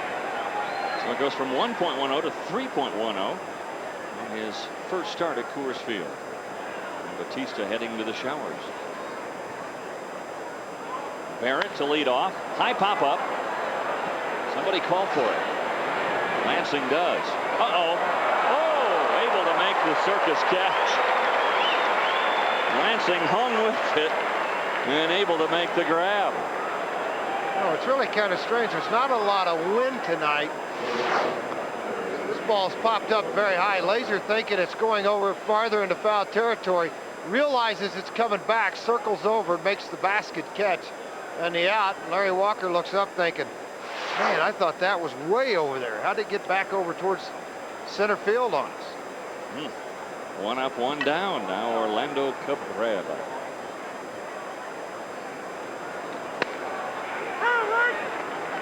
Cabrera looks at strike 1. Well, the last outing for Chuck McElroy, you'll remember that against the Atlanta Braves on Saturday. He pitched an inning and a third, threw the ball very well, and kept the Atlanta Braves intact and allowed the Rockies to come back and win that ball game 5-4. Leland hoping that McElroy can go out for a couple of innings and be able to shut down the Montreal Expos and then turn it over to the rest of the bullpen. All back. You know where Orlando Cabrera is from? Wait a minute, let me guess. Oh, go ahead. You want to think any longer? Yeah. Wait, don't tell me. All right, go ahead. Cartagena, Colombia. Leave those kind of words up to you. Cartagena, probably most famous for the movie Romancing the Stone.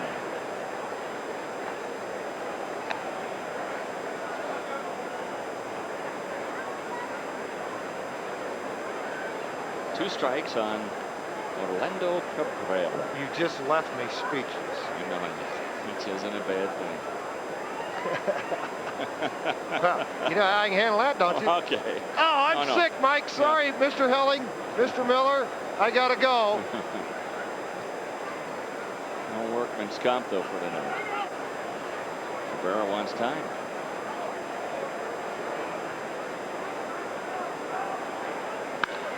Line drive, base hit. Not exactly where Chuck wanted that pitch. For the 2 strikes. Cabrera the wide turn.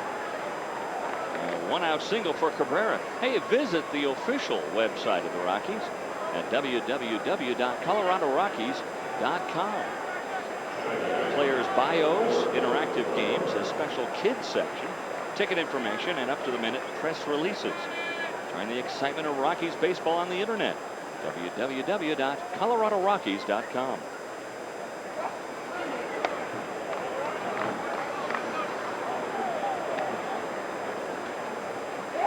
Wilton Guerrero, don't you know he'd love to atone for his mental miscue.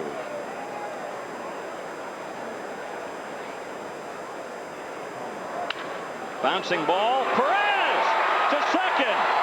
Not in time.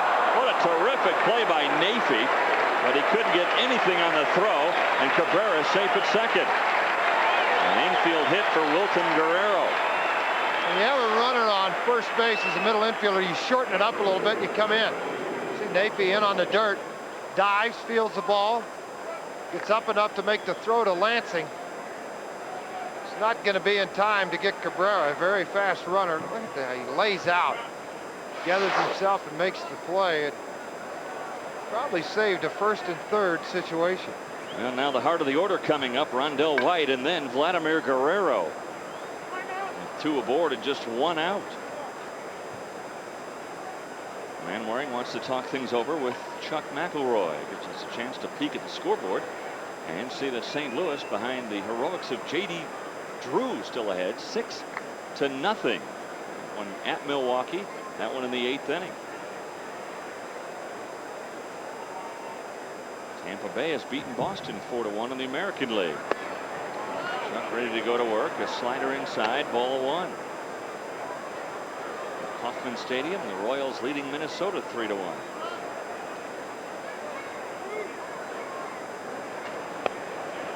2-0.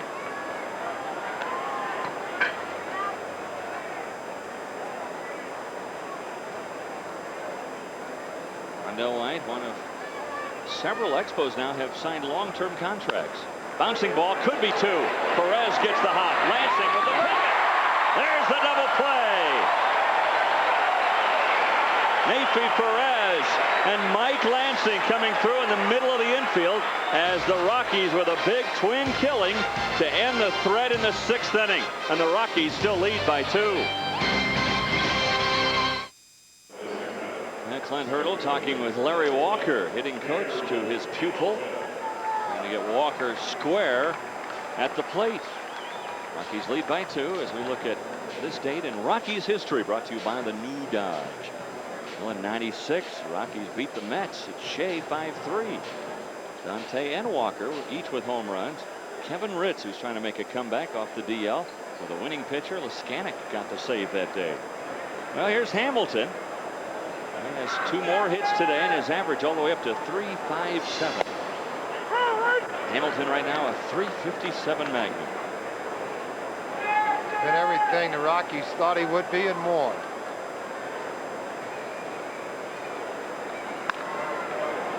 A ball. Hamilton with his 2 hits today, one of them plated 2. And on each occasion that he has been aboard, he has scored a run.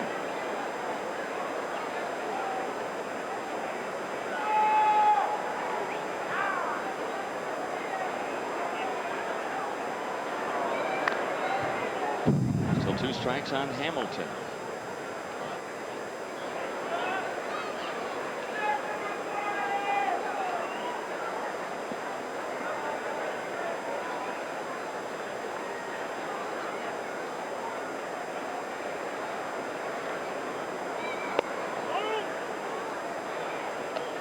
J.D. Smart still out there, his 2nd inning of relief. He got the Rockies in order in the 5th.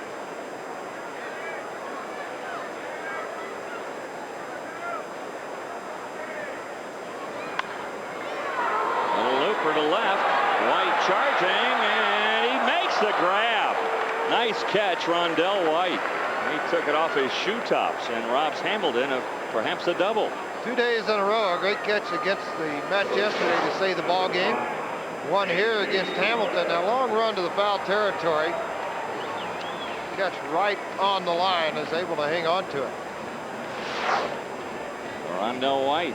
Well, that one not even close to the catch he made in right center field here a couple of years ago. Still one of the best catches I've ever seen. Here's Neifi Perez. Slider over for strike 1. Perez with an RBI single in 2 official at bats today.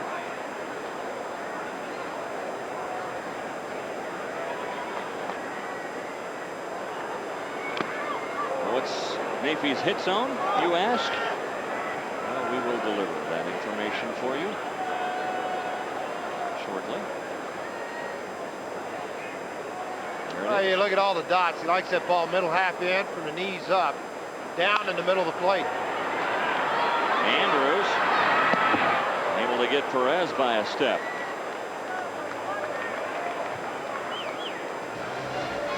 Colorado Rockies baseball on Fox Sports Net Rocky Mountain is brought to you by Voice Stream Wireless. Get more from life.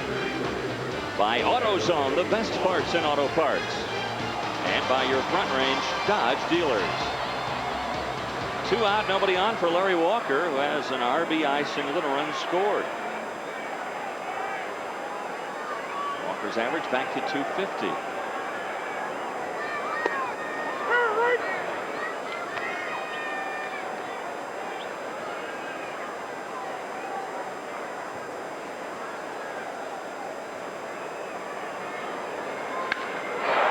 center. Martinez backs up a few steps to make the catch. Walker hit that one harder, but Manny Martinez able to grab it. Walker frustrated. 1 for 4 today. We go to the 7th. The Rockies by 2. Now the Expos with 6 more hits, but the Rockies with 2 more runs in the all-important run column. We present the National League Western Division standings brought to you by Jeep. San Francisco still on top. And you see tonight's games involving Western Division opponents still scoreless, just getting started on the left coast. The Rockies just 2.5 back, and just 1 back in the loss column early on. You know, really, fans, take a serious look at the standings until sometime in June or July. You want to hang around the first few months of the year and then try to kick it into another gear. Vladimir Guerrero to lead things off in the 7th inning. He has a 2-run homer and a single. He is also struck out.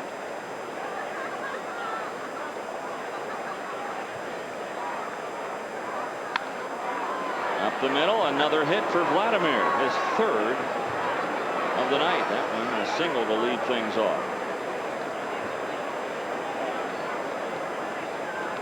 Vladimir Guerrero. I've noticed one thing about the Expos, Dave, is the way they run the bases. There is nobody trotting up the first base line, and they will extend it about 20 feet beyond first base and make that turn to see if they have the opportunity to go to second. I think that's a big result of Felipe Alou, the manager. See how hard he makes that turn? Thinking about it. And now Brad Fulmer. Helton playing off the bag. And Vladimir Guerrero, a runner at first. The left-handed hitting Brad Fulmer up. Helton playing a good, 3-4 steps away from first. Not too high from McElroy to Brad Fulmer. Well, anybody that's watched baseball in recent years, you've seen a move that John Olerud with the New York Mets tries to pull. Get off with your runner on the lead, a preset play with your pitcher, in this case McElroy. You take that step forward to try to get Guerrero to commit a little bit farther. We saw Helton give a little fake back, and he'll make the throw over from there. That'll be confusing to the base runner. Well, one thing about it, though, you better make sure you're close to the bag when you receive the ball, or it's a balk. You can't come off, and I've seen it called against Olerud in games against the Rockies. You can't come off the bag too far and then try to catch it away and then reach back and tag. High pop-up down the line, twisting foul and out of play. So in other words, he can't make the catch where he's standing 4 steps off the bag and then reach back. Right, you can't be up even in the grass cut area where he is right now. Now you take and stand off that far. I'm sure Gene Glenn, obvious Rockies started doing this towards the end of the year, has forewarned Guerrero that don't you think that he won't come back and make a tag on you here.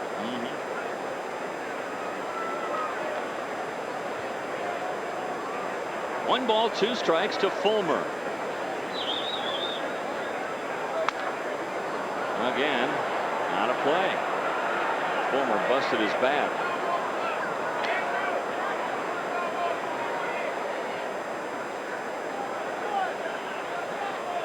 Well, if you're interested in working here at Coors Field, you can stop by Gate A Monday through Friday from 9 in the morning until 5 at night. Fill out an application or call the Coors Field Job Hotline, 303-312-2555.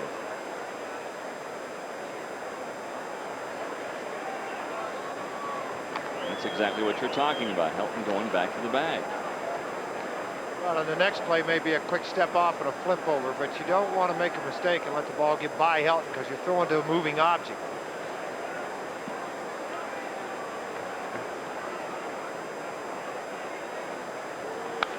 Able to freeze the runner.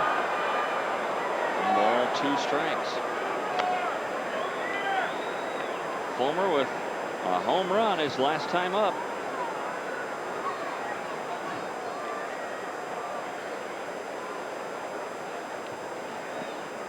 Mike Dejan, who struggled yesterday, warming up for the Rockies. Swing and a miss. Fulmer strikes out the first one for Chuck McElroy. A big pitch by McElroy in a crucial situation. You've got Fulmer up, who's hit the ball well all night. You make the slider down and out of the strike zone. The reason I say a bigger pitch for McElroy is the fact that he's had trouble in past years of getting a left-handed hitter out. The numbers tell it that the left-handed hitters hit better against him than right-handers. So that's a big out for Chuck, to be able to get that slider out of the strike zone. Through the hole, base hit. Shane Andrews, his third hit.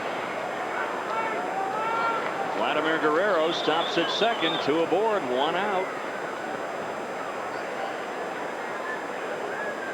Chuck had 2 aboard with 1 out in the 6th inning and got Rondell White to hit into an inning-ending double play. Leland hoping for a similar fate here in the 7th. Well, and I think the people sitting at home, and we just show on Mike Dejean down in the bullpen, and they're saying, wait a minute, the guy gave up 7 runs yesterday. Don't get him back. Hey, this guy can pitch. He can get people out. And as a manager, when you have a day like yesterday, you want to get them right back out there again so they can have some success and wipe out yesterday's happening. Into left field, well hit. Bichette will have to track it down. Here comes Guerrero to score. Shane Andrews being waved home. There goes Manny Martinez to third. The throw is not in time. Martinez went in standing up, a little bit dangerous there, but the 2-run triple ties the score at 8.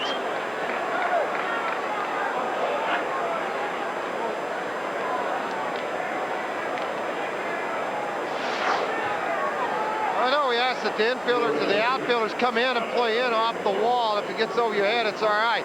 This time I think Dante may be playing a little bit too shallow, and Martinez gets great wood on it. You see how shallow Dante is there. The ball hit into the gap, over the head off the 390 sign. Hamilton comes over, retrieves the ball, and is able to get the ball back in, but not in time to get Martinez at third, and the ball game's tied up. And not only tied up, but with Martinez just 90 feet away, Rockies forced to bring their infield in with 1 out. And the pinch hitter for the Expos is Jose Vidro, a switch hitter. Batting here from the right side, but the infield all in for the Rockies. Trying to keep this ball game tied at 8. A tough 2 days for the Rocky pitching staff, giving up 20 runs on 24 hits yesterday, 8 more on 17 hits here today. Foul back. 1 ball, 2 strikes.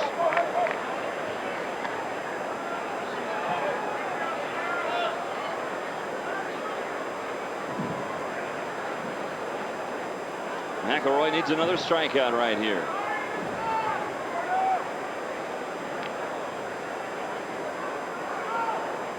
And through a few signs with Manwaring, and Pedro wants time.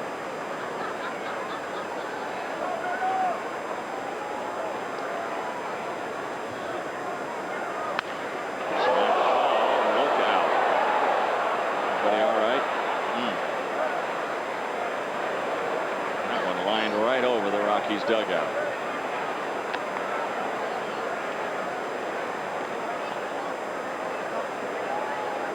Late swing from Vidro.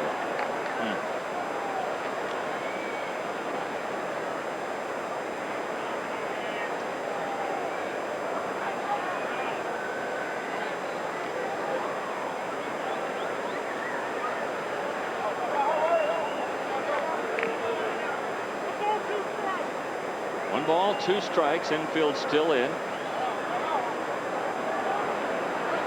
Manwaring with a good block. Boy, Manny Martinez took about 3 steps towards home. Manwaring able to keep it right by him. 2 balls, 2 strikes. The murmur you hear from the crowd that ball that was laced by Vidro into the stands did hit one of the fans over there, and attending to the fan right now. Swing and a miss. Down goes Vidro. Huge strikeout from McElroy.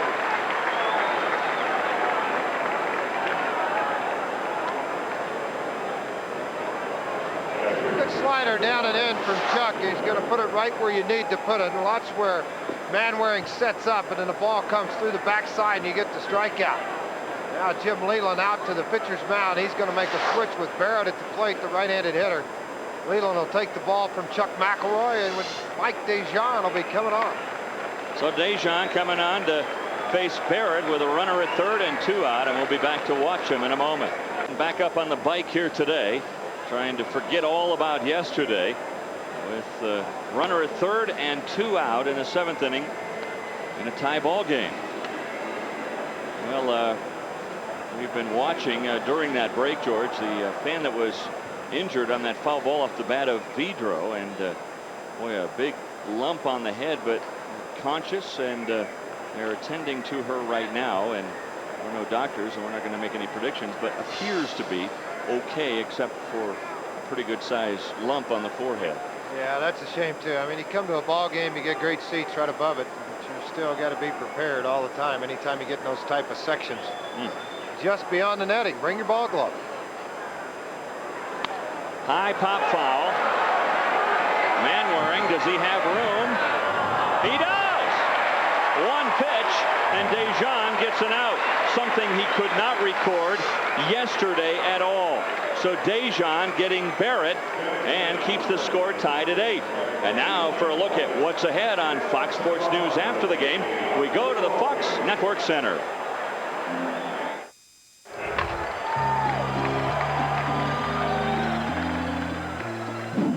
Take me out to the ball game. Take me out to the crowd. Buy me some peanuts and Cracker Jacks. I don't care if I never get back. Oh, it's root, root, root for the Rockies. If they don't win, it's a shame. Or it's 1, 2, 3 strikes, you're out at the old ball game. Oh, well done, well done. I hope you enjoyed your 7th inning stretch. Rockies coming to bat in the bottom of the 7th inning in an 8-8 ball game. Look how many hits for the Expos. 8 runs, 8 hits. The Rockies have been efficient tonight and have cashed in the 3 errors by the Expos. And now comes Bobby Ayala. Yeah, Bobby Ayala acquired from the Seattle Mariners in an off-season trade. Looked at the numbers so far on the year, and the one thing that drove Lou Piniella crazy is the walks. 6 2/3, 8 walks. He's given up just 3 hits. What's the closer? He's third on saves all-time list with Seattle with 59. He's also first in blown saves with 18. The Rockies have never trailed in this game, led 4-0 after 2, but then the Expos tied it right back up in the 3rd with 4 of their own. Rockies got 4 in the 4th, and the Expos chipping away with 2 in the 5th on solo home runs, and then 2 more in the 7th inning to tie it. Here's Dante Bichette, safe on the error the last time on the pop fly, and then Dante scored. The Rockies, a mental miscue that was ruled in a physical error on Wilton Guerrero. 3 gift runs in this ball game. Broken bat out to the shortstop Cabrera. He charges and fires, and Bichette the first out in the 7th. The Rockies have not had a hit since Castilla's home run in the 4th. Coming up for the Rockies after the 2 more games here against the Expos. On to San Francisco. This schedule update brought to you by La Quinta. 7 games on the road. After San Francisco, then St. Louis, and then the Rockies stay on the road at Pittsburgh and then to Chicago, a 4-city 2-week trip for the Rockies. Benny had a cut on an inside fastball, strike 1. Benny, his last time up. His 2nd home run of the year. And that capped the 4-run 4th for the Rockies.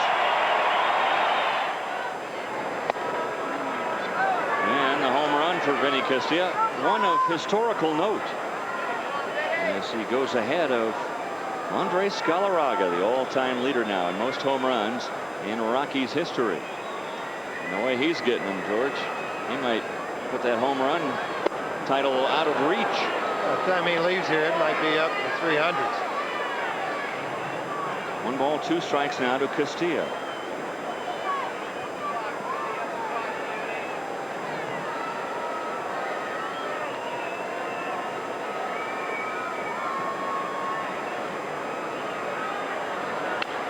Bouncing ball foul.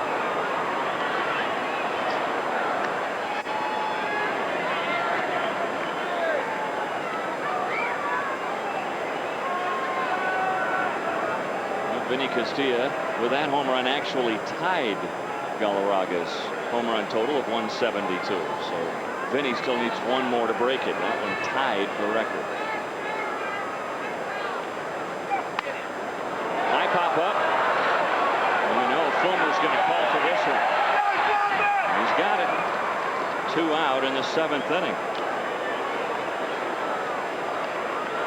And the bullpen for the Expos retired 9 straight.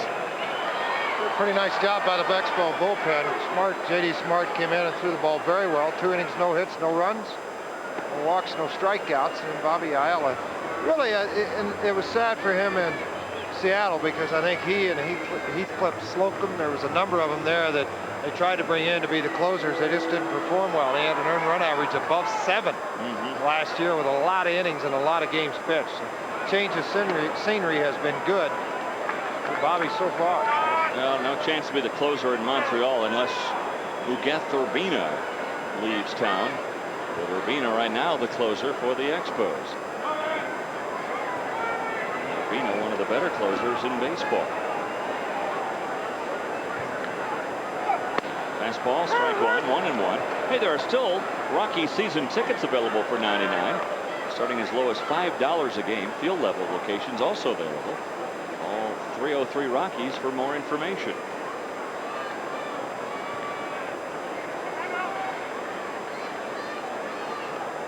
Final in from Milwaukee, St. Louis behind J.D. Drew, who was hot tonight with a triple and a home run. St. Louis wins 6-2. High pop up. There goes the shortstop Cabrera. Bobby Ayala continues the trend. 3 shutout innings for the Expos bullpen. In fact, they have retired 10 in a row. We're still tied at 8, going to the 8th.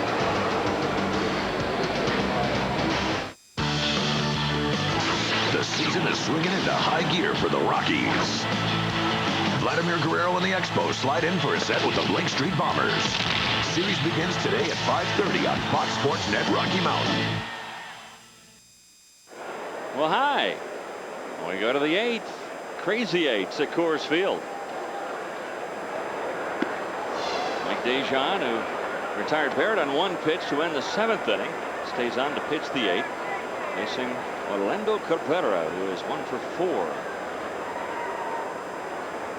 Fastball inside, 2-0. After yesterday's outing for Dejan, and there was an instance in 1982, I gave up 9 runs in 1 inning. You try to get right back out there again, and it's huge mentally for you to go back out and be successful. Because what happens, you fall behind in the count, the fans get on you a little, you try too hard. I see Dejan have a 1-2-3 inning, not off to a very good start here, 3-0. Ball right through there, and Cabrera, as you would expect, the lead batter here in the 8th, taking all the way.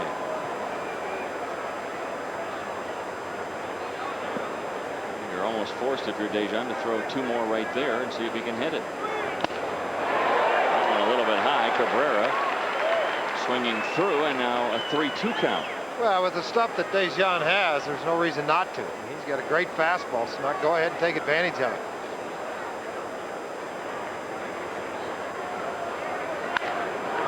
This one into right center field, and it's going to plug the gap.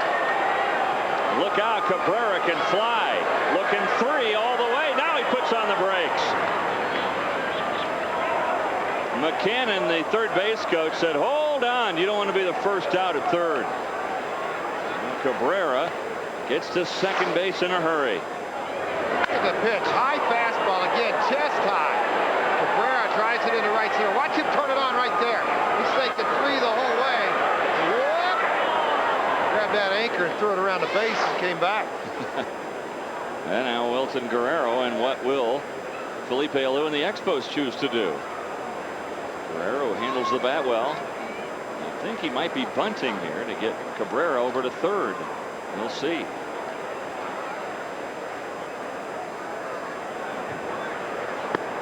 Looking to bunt, takes a strike.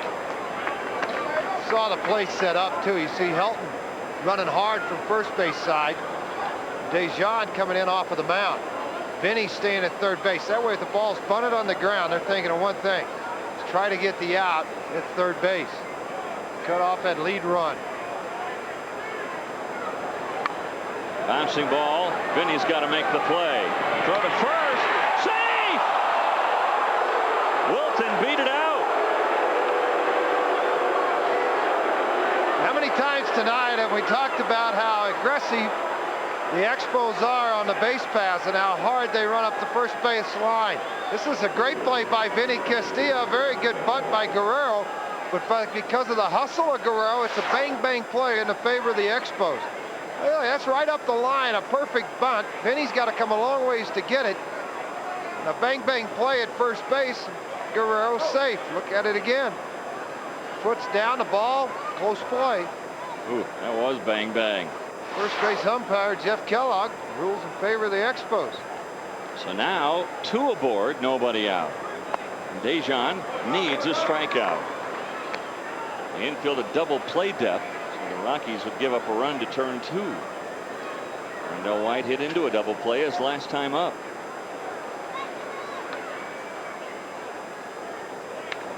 Well back. He'd like that pitch again. Rondell still make his offseason home in Tulsa? Yes, he does. His fiance, a world-class sprinter for Oral Roberts University. I was going to say, she was at ORU.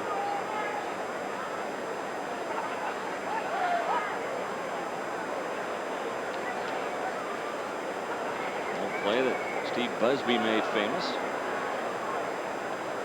Neither runner was going anywhere. Into left field, Dante Bichette going back. He won't get there. All the way to the wall. Cabrera scores. Guerrero being waved home. He's going to score on the double by White. And the Expos, who trailed 8-4 in this game, have scored 6 unanswered runs. The bullpen, it came through so much last year. So far in '99, it has been an Achilles heel for Jim Leyland.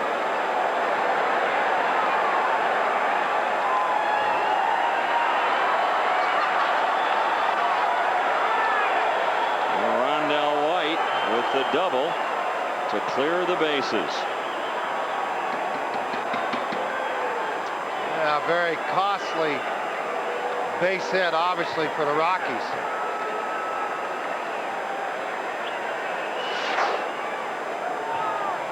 Yeah, he goes down and gets this pitch. It's not a bad pitch for Mike Dejan. That ball's down his knees.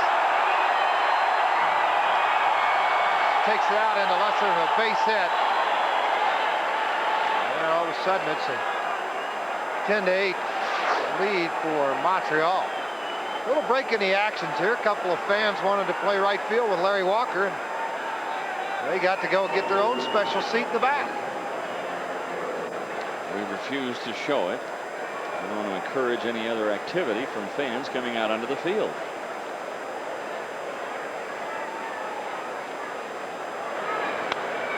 Out of play, Vladimir Guerrero. Vladimir today with 3 hits, including a 2-run homer. So the Expos have come all the way back. They have trailed twice in this game by 4 runs.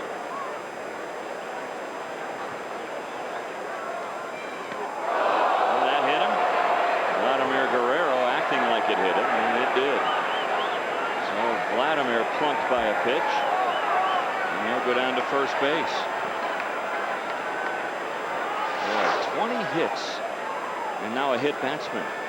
A pretty good shot of what Guerrero's looking at from the pitcher's mound. He tried to hang in as long as he could. That one caught him right on the back of the arm.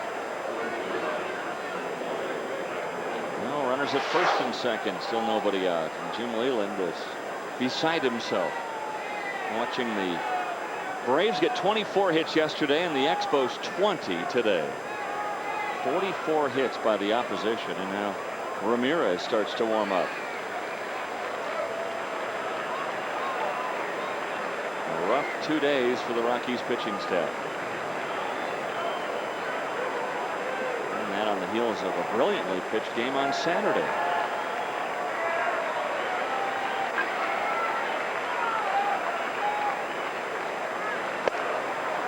from Dejan. Fulmer, a home run.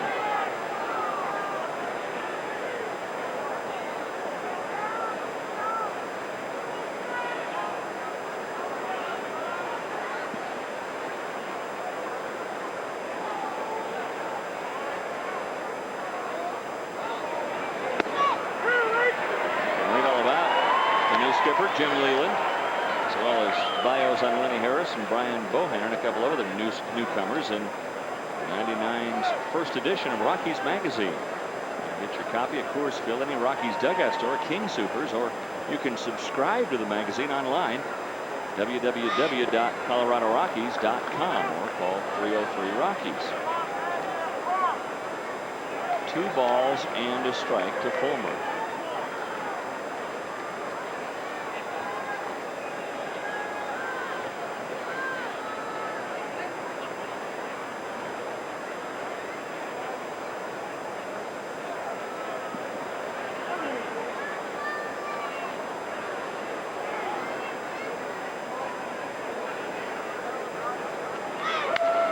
Bouncing ball, Helton. He'll go to second. The relay in time, a double play.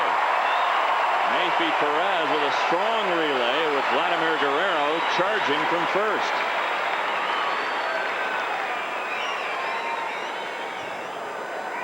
.361 double play. Not sure the fans appreciate how athletic Mayfi Perez is around the bag. Footwork by Todd Helton, the perfect throw. Guerrero really bearing down on him. Flips him there, and a perfect throw to Dejan. You look how quick he gets flipped out of there by Guerrero. You see how he drives that shoulder into him to try to stop him from turning that double play. Swing and a miss by Shane Andrews. There's another way to make those runners get down, too. You drop that arm down, fire it, and hit him right in that helmet one day. They won't come in there so high the next time. Perez hanging in there at second base with Guerrero draped all over him. No ball, 1-1. Manwaring, and Dejan thought that was a strike.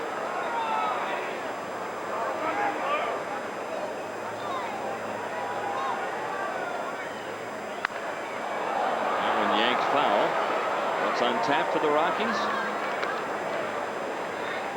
What's on tap brought to you by Bud Light. Upcoming telecast tomorrow right here on Fox Sports Net, Rocky Mountain. Our coverage beginning at 5:30. And on to San Francisco. We'll televise Friday, Saturday, and Sunday from the West Coast on Denver's WB2. You see the times, and on to St. Louis from there. Bouncing ball. Helton will get it. He'll go to the bag, and that will do it. But Rondell White comes up with a key hit against Mike Dejan. Rondell with a 2-run double, and the Expos lead by 2.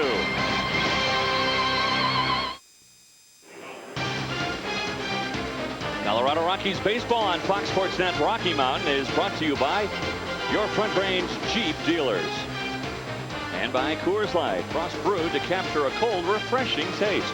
Pick up some wherever you buy beer and tap the Rockies. Well, the Rockies need to play catch up now against Bobby Ayala. The bullpen for the Expos has done their job. 3 shutout innings, in fact 3 hitless innings, and the bullpen for the Rockies has given up 4 runs in this ball game. Well, Lansing will lead off. 1 for 2. A single and a run scored. Down low from Ayala.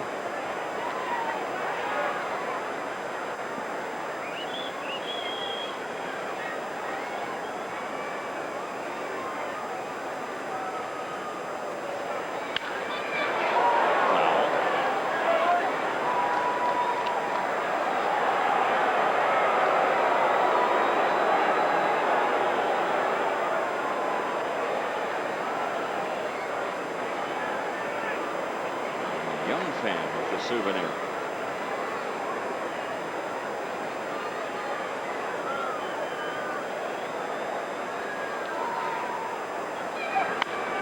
Popped up. It's a 3rd straight pop-up by Rocky batters off Ayala. Guerrero's got that one. Last man to reach base, Vinny Castilla back in the 4th, his home run. Their bullpen's done a really nice job. Jeff Reed will come on and pinch hit for Kurt Manwaring.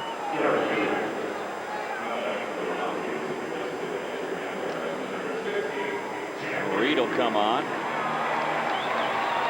And then due up next, the pitcher spot, so we'll see another pinch hitter there.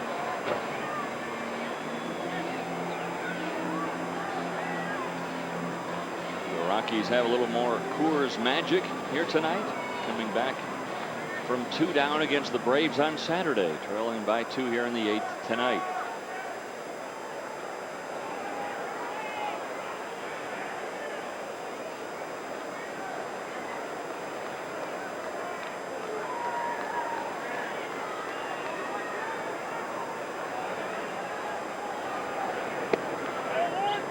Expos, team that can put runs on the board. Remember last year about this time they put 21 up against the Rockies. Today 10 runs on 20 hits.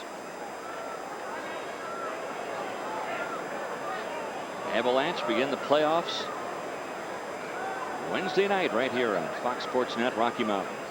Give you a rink side seat. Side 2-0, and George, you told him about Ayala's wildness in the past. Well, in the past, and even now with the Expos, 8 walks, 3 hits in 6 innings. 3-0. Reed will most likely be taking here, trying to get aboard to bring the tying run to the plate.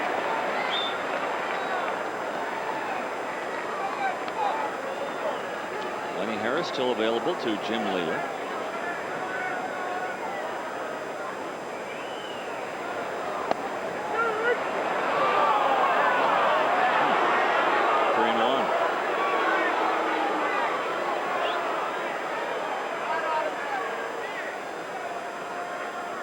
Lenny getting limbered up. Another pop-up, the 4th in a row. Martinez calling everybody off. He's got it. 2 gone in the 8th inning. This Friday, tune in to Fox Sports Net Rocky Mountain for exciting NBA action. The Nuggets hosting the Golden State Warriors. Antonio McDyess and the Nuggets playing with a group of youngsters that has the Nuggets headed in the right direction. Warriors Nuggets Friday at 7 Mountain, 8 Central from Big Mac right here on Fox Sports Net Rocky Mountain. Now Lenny Harris.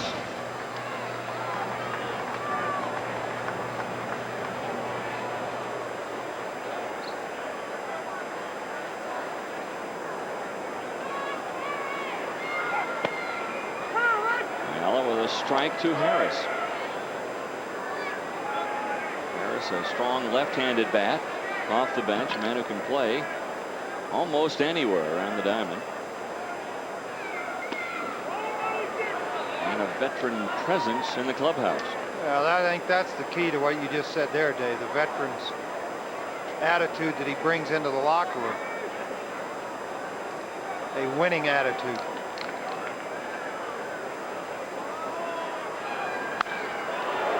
Look out. Going off the sideboard. 2 strikes. 1 ball, 2 strikes to Lenny Harris.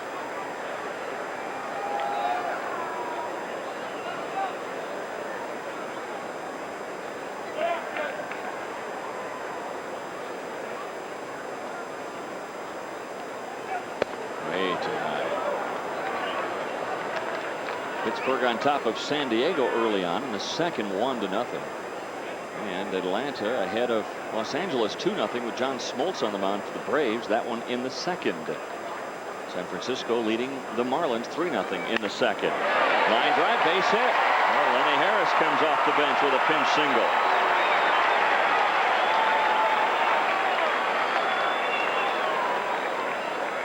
And that'll get Hamilton to the plate. He represents the tying run. Hamilton with a home run to christen Coors Field in the home opener. 2 for 4 night for Darrell.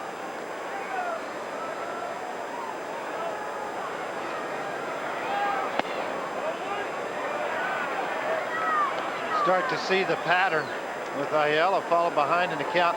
All of a sudden the pitches start rising in the strike zone. Got a pitch up to Lenny Harris, and he was able to drive it to right field. See what Darryl Hamill can do with it. Boy, really getting wild now.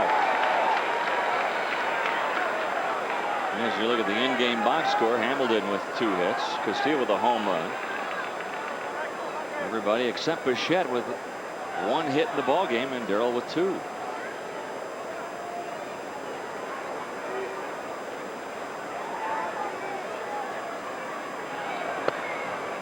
Taking a strike, Hamilton, 2-1. Right there, 2-0, George. He was looking for a pitch he could drive. Well, he's looking for pitching out of the ballpark. Exactly. That pitch was a sinker down and away from Ayala. Don't think that he doesn't realize that either. He's not going to give a pitch down the middle. 2-run lead. He's worked as a closer, now being asked to be the setup man for the Expos. Now they're pop-up. On comes Guerrero.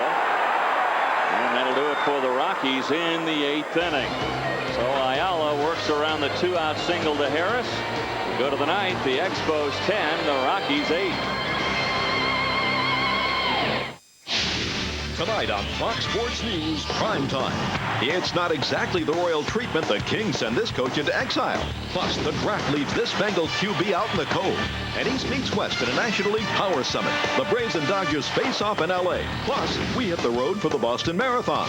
And on the last word, Jim Rome takes a meeting with the Browns' Carmen Policy. Get the last word on the NFL.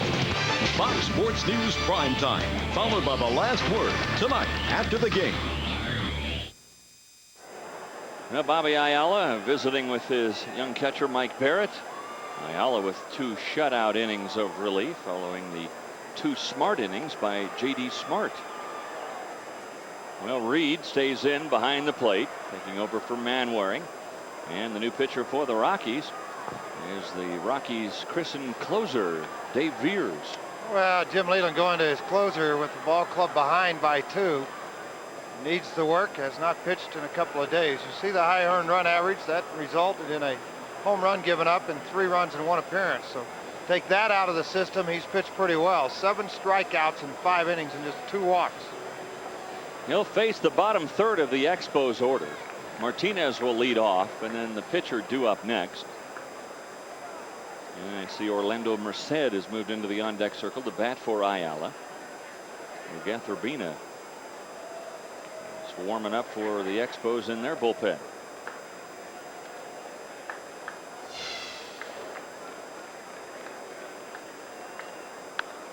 Check swing. Helton's got it. Veers covering. And he beats Martinez to the bag. 1 pitch, 1 away in the 9th. Looking ahead to the Rockies' 9th inning, Perez, Walker, Bichette, the scheduled batters. But keep this in mind too, or Gatherbina, not to throw water on the fire, but Gatherbina has been perfect so far this year. 1-0. He has appeared in 6 games. He's given up only 3 hits in 6 2/3 innings and has not allowed a run.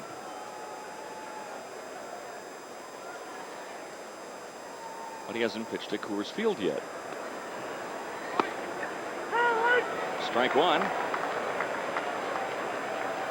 Orlando Merced.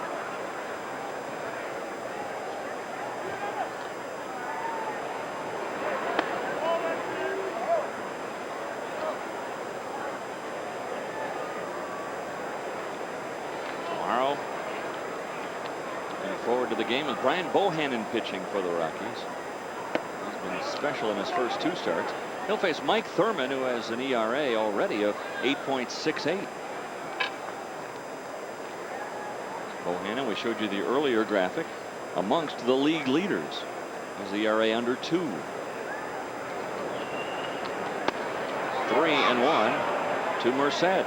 Well, a lot of people in the Rockies organization think that you have to throw hard to be successful in this ballpark.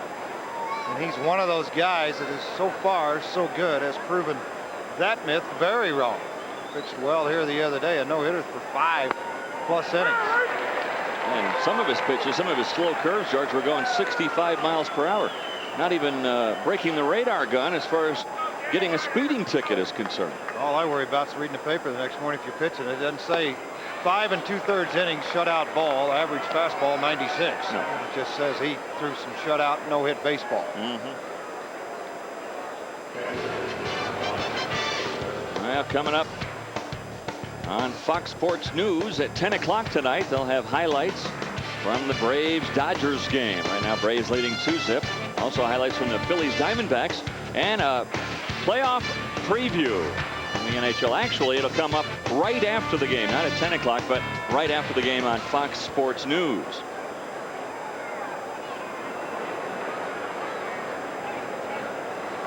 Merced on at first base, and Barrett the batter.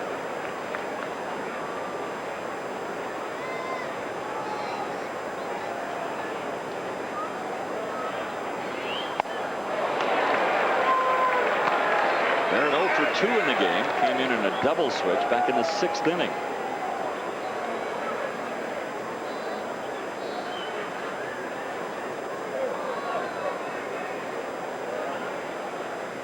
Expos trying to even their record at 7-7.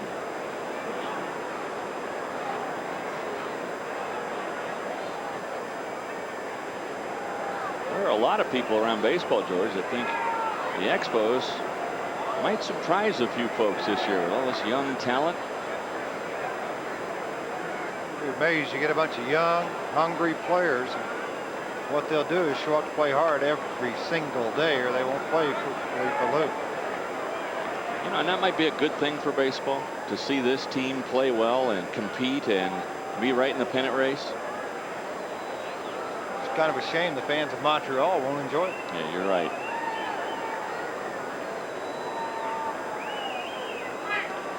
That one gets away from Reed. That'll take the double play out of order.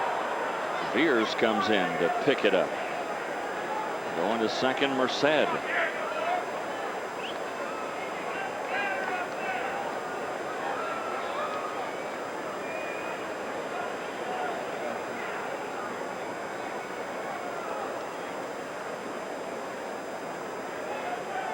They rule that one a wild pitch.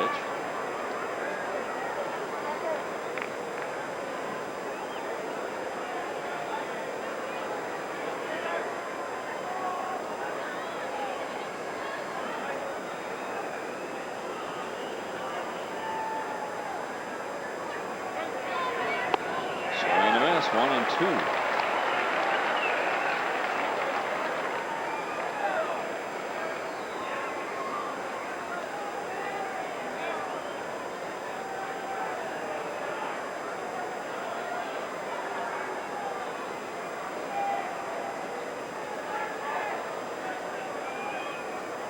High on Barrett in Montreal. Swing and a miss. Look out. Bat goes all the way down to the coaching box. Hugh Mackinnon will pick it up. Barrett, the 98 Expos minor league player of the year. Good split finger by Veers. Watch the ball just disappear right out of the strike zone. Barrett probably hadn't seen too many of these. Once he committed himself as the hitter, no sense turning back then. He tried to throw the bat at it. Didn't have any success even hitting it. Now Orlando Cabrera. He got that rally started for the Expos in the 8th with a double.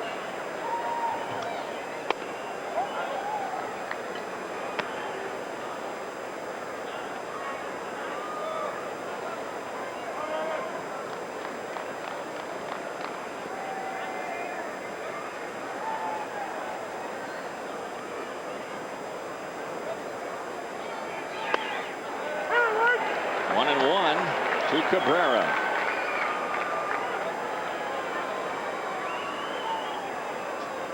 Cabrera with a single and a double tonight in 5 at bats.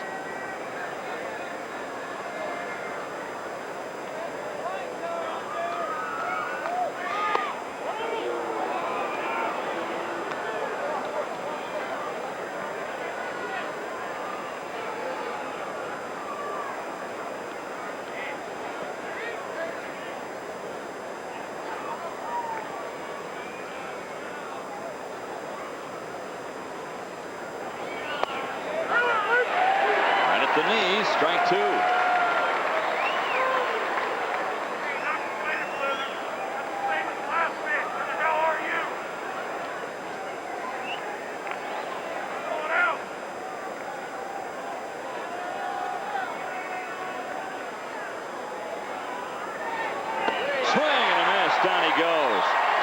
Veers works around the walk and the wild pitch and strikes out both Barrett and Cabrera to end things.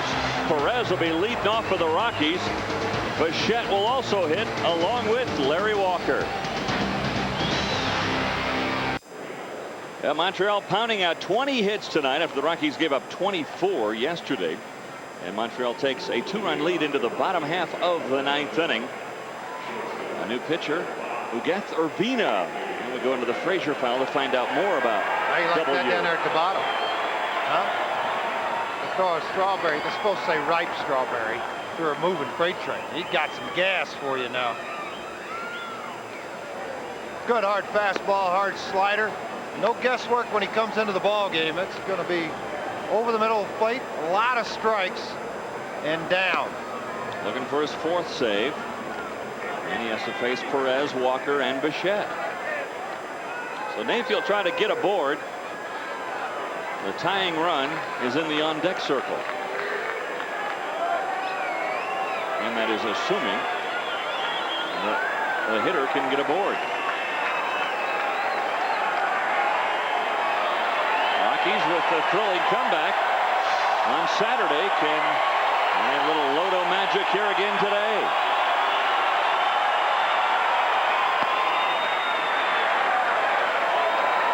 Five on that fastball. What Napie's trying to do right now is coax the walk, or at least make him throw 1 strike before he swings the bat. Behind in a ball game, wait till you get 1. 2-0 right out of the chute. Urbina only gave up 2 home runs in 1998. The last was to the Rockies' Vinny Castilla on August the 21st in a 3-2 loss. Dave Veers got the win. How about that coincidence? How about that? And it'd be, as Yogi would say, deja vu all over again. Inside 3-0. Urbina has not walked a batter this year.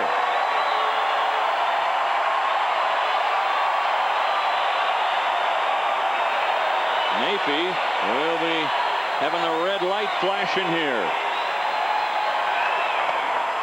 Strike.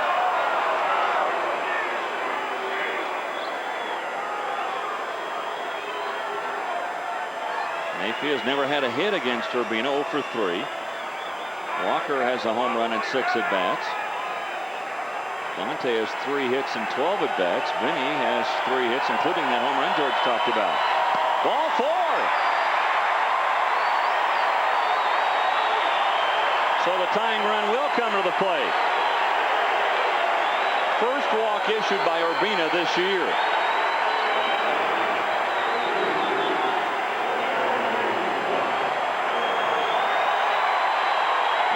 You know, Walk would love to punish his former team with something special here.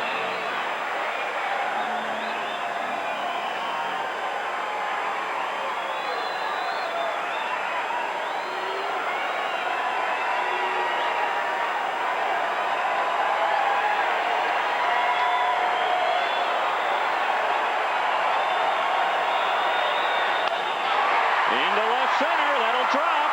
Perez, he'll race on into third. Walker, the tying run at first base. Nobody out. Here we go again.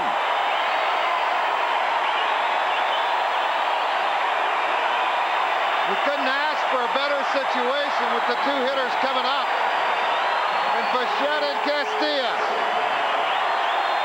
Look at the fastball up out over the plate. Walker, good head extension. Now watch how the head stays right on the pitch. He's been pulling off earlier at bats. See the timing coming back. Walker with a big base hit here in the 9th. Runners first and third.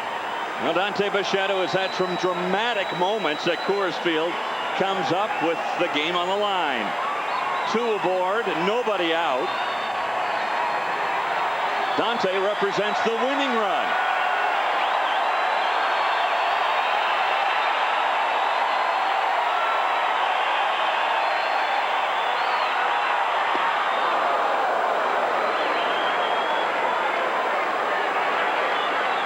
Tough to sit up there as a hitter and think that the very first pitch you're going to see is going to be a slider when he just threw 95-mile-an-hour fastball.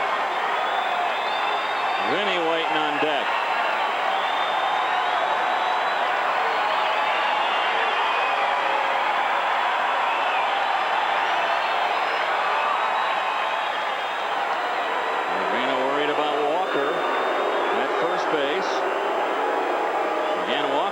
represents the tying run.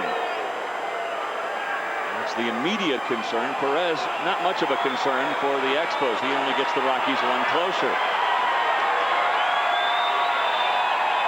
There goes Walker, the pitch outside. Well, he took 3 steps towards second and then came back. A ball. It's 1-1 to Bichette.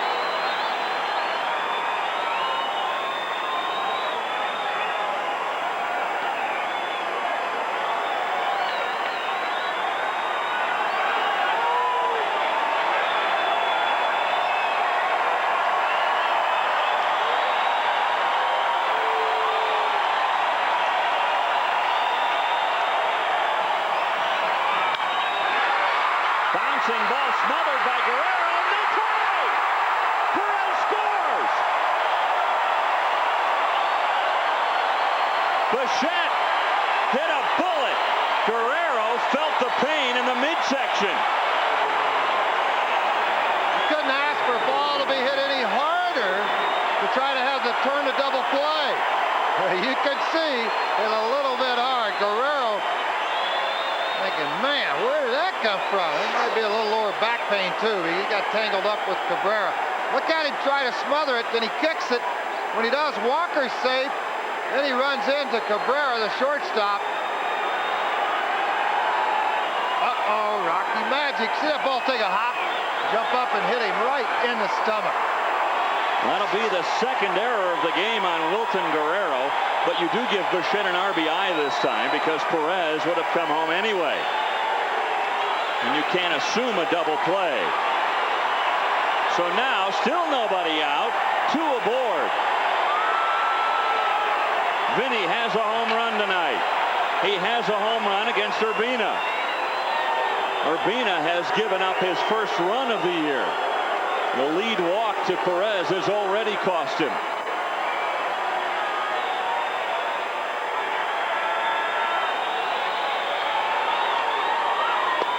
Too low, ball 1.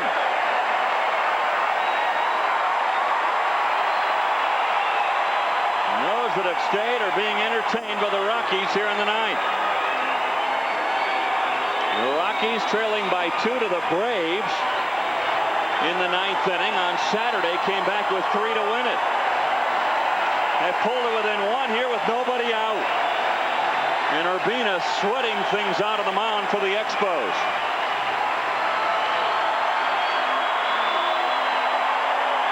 Urbina, the last bullet for Felipe Alou. Nobody warming up for Montreal.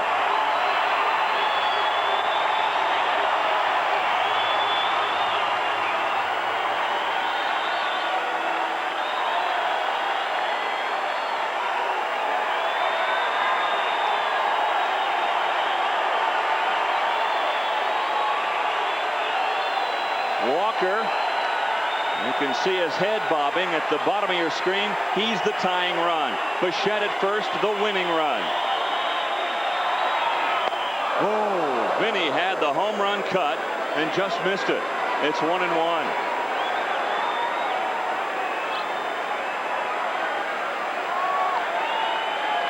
lot of times if you're sitting at home, you say, well, all we need is a base hit. Doesn't have to swing that hard. No, that's how Vinny plays baseball. Wilton Guerrero, his second error of the game, already costly to the Expos.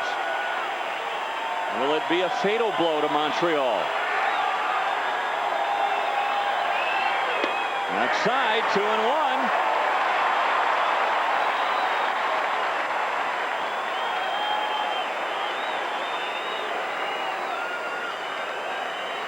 Todd Helton waiting on deck.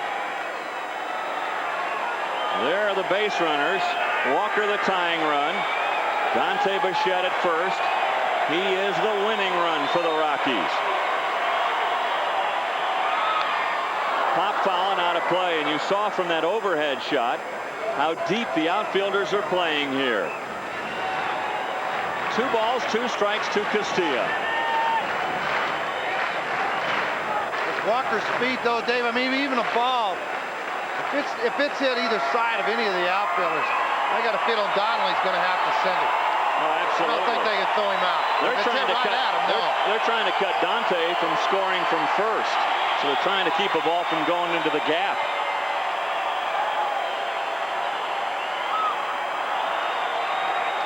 The 2-2 pitch. Poked on the ground. The only play at first, so it almost works like a bunt. And now the Rockies have 2 runners in scoring position. Walker the tying run at third. Bichette the winning run at second. Now, what Todd Helton's got to think about right now is I want a fly ball. Somewhere hard deep into this outfield so it can score Walker from third base. If I get the base hit and win the ball game, great. But let's tie the game first right now. Walker with great speed at third base. So Walker the tying run. Dante Bichette, he could send the Rockies home delirious winners for the second time in 3 days with a brilliant 9th inning comeback. And Felipe Alou isn't going to mess with Todd Helton. He's going to load him up. This will set up a force at any bag. And Mike Lansing, who came up with a key single in that 9th inning rally on Saturday, will come to the plate with the bases loaded. This is not a bad move by Felipe. You're not going to go up against Helton. You take your chances against Lansing. And Lansing is a good fastball hitter.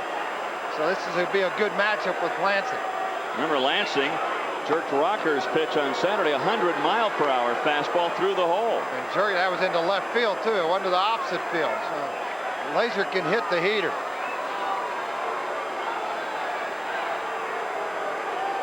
So Helton walked intentionally. He'll go down to first.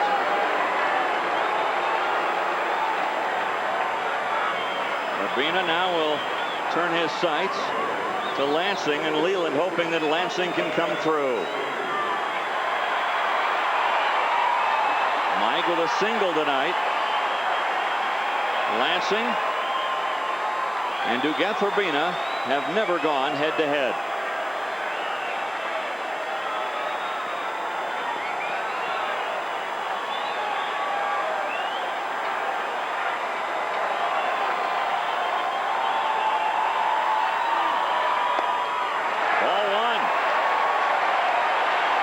The last 3 right-handed hitters that he's faced, he started every one of them with a slider, no fastballs. What that tells me is he has more confidence in throwing a slider for a strike when he has to than he does his fastball.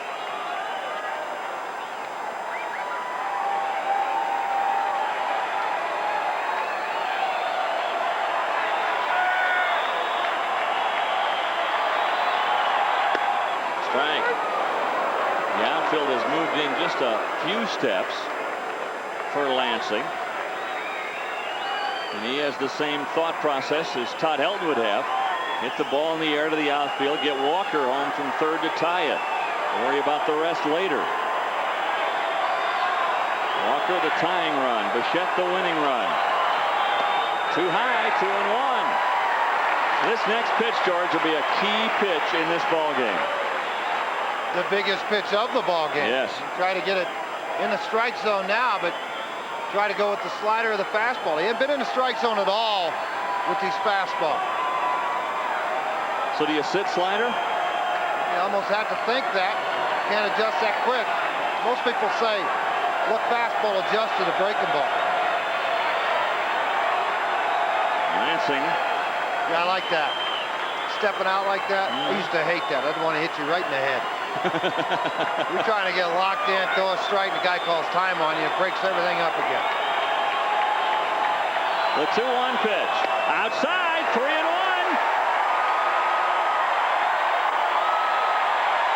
Nowhere to put him. This is why closers make the big money. Situations like this, you try to get out of them. Leland's sitting there watching. He's made his moves.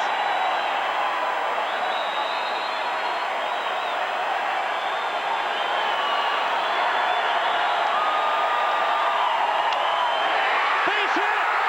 Walker will score. They'll hold Bichette at third.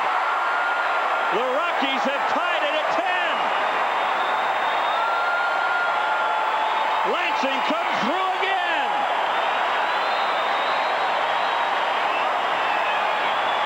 What'd I tell you? 3-1 fastball. Good fastball beauty. Let's Laser take the fastball. Just turn on it. That pitch down and in. Walker stops, thinking it might be a line drive. Freezes. He scores.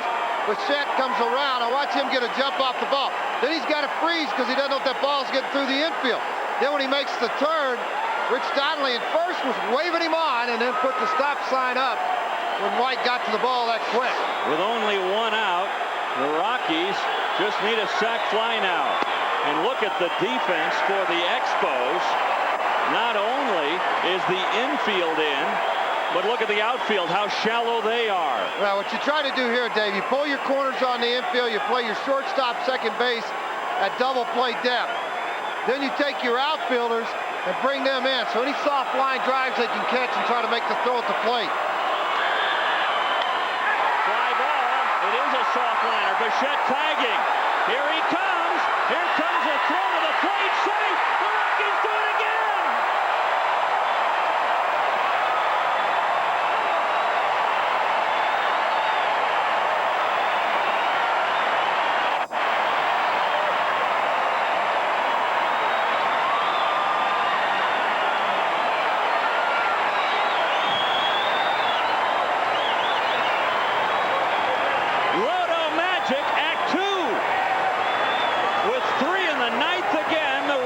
Win this one 11-10. Oh, what more can you say? A great job of hitting by Mike Lansing to drive in the run, and then contact by Reeder, and all of a sudden the Rockies come back. They never seem to cease to fail. It's just like they keep battling and come back. Dave Beers will pick up the win. Dante with the winning run, tag up. The throw nowhere close at the plate from Martinez in center field, and the Rockies go on to win the ballgame. So the Rockies, 2 out of the last 3 days, trailing by 2, going to the 9th inning.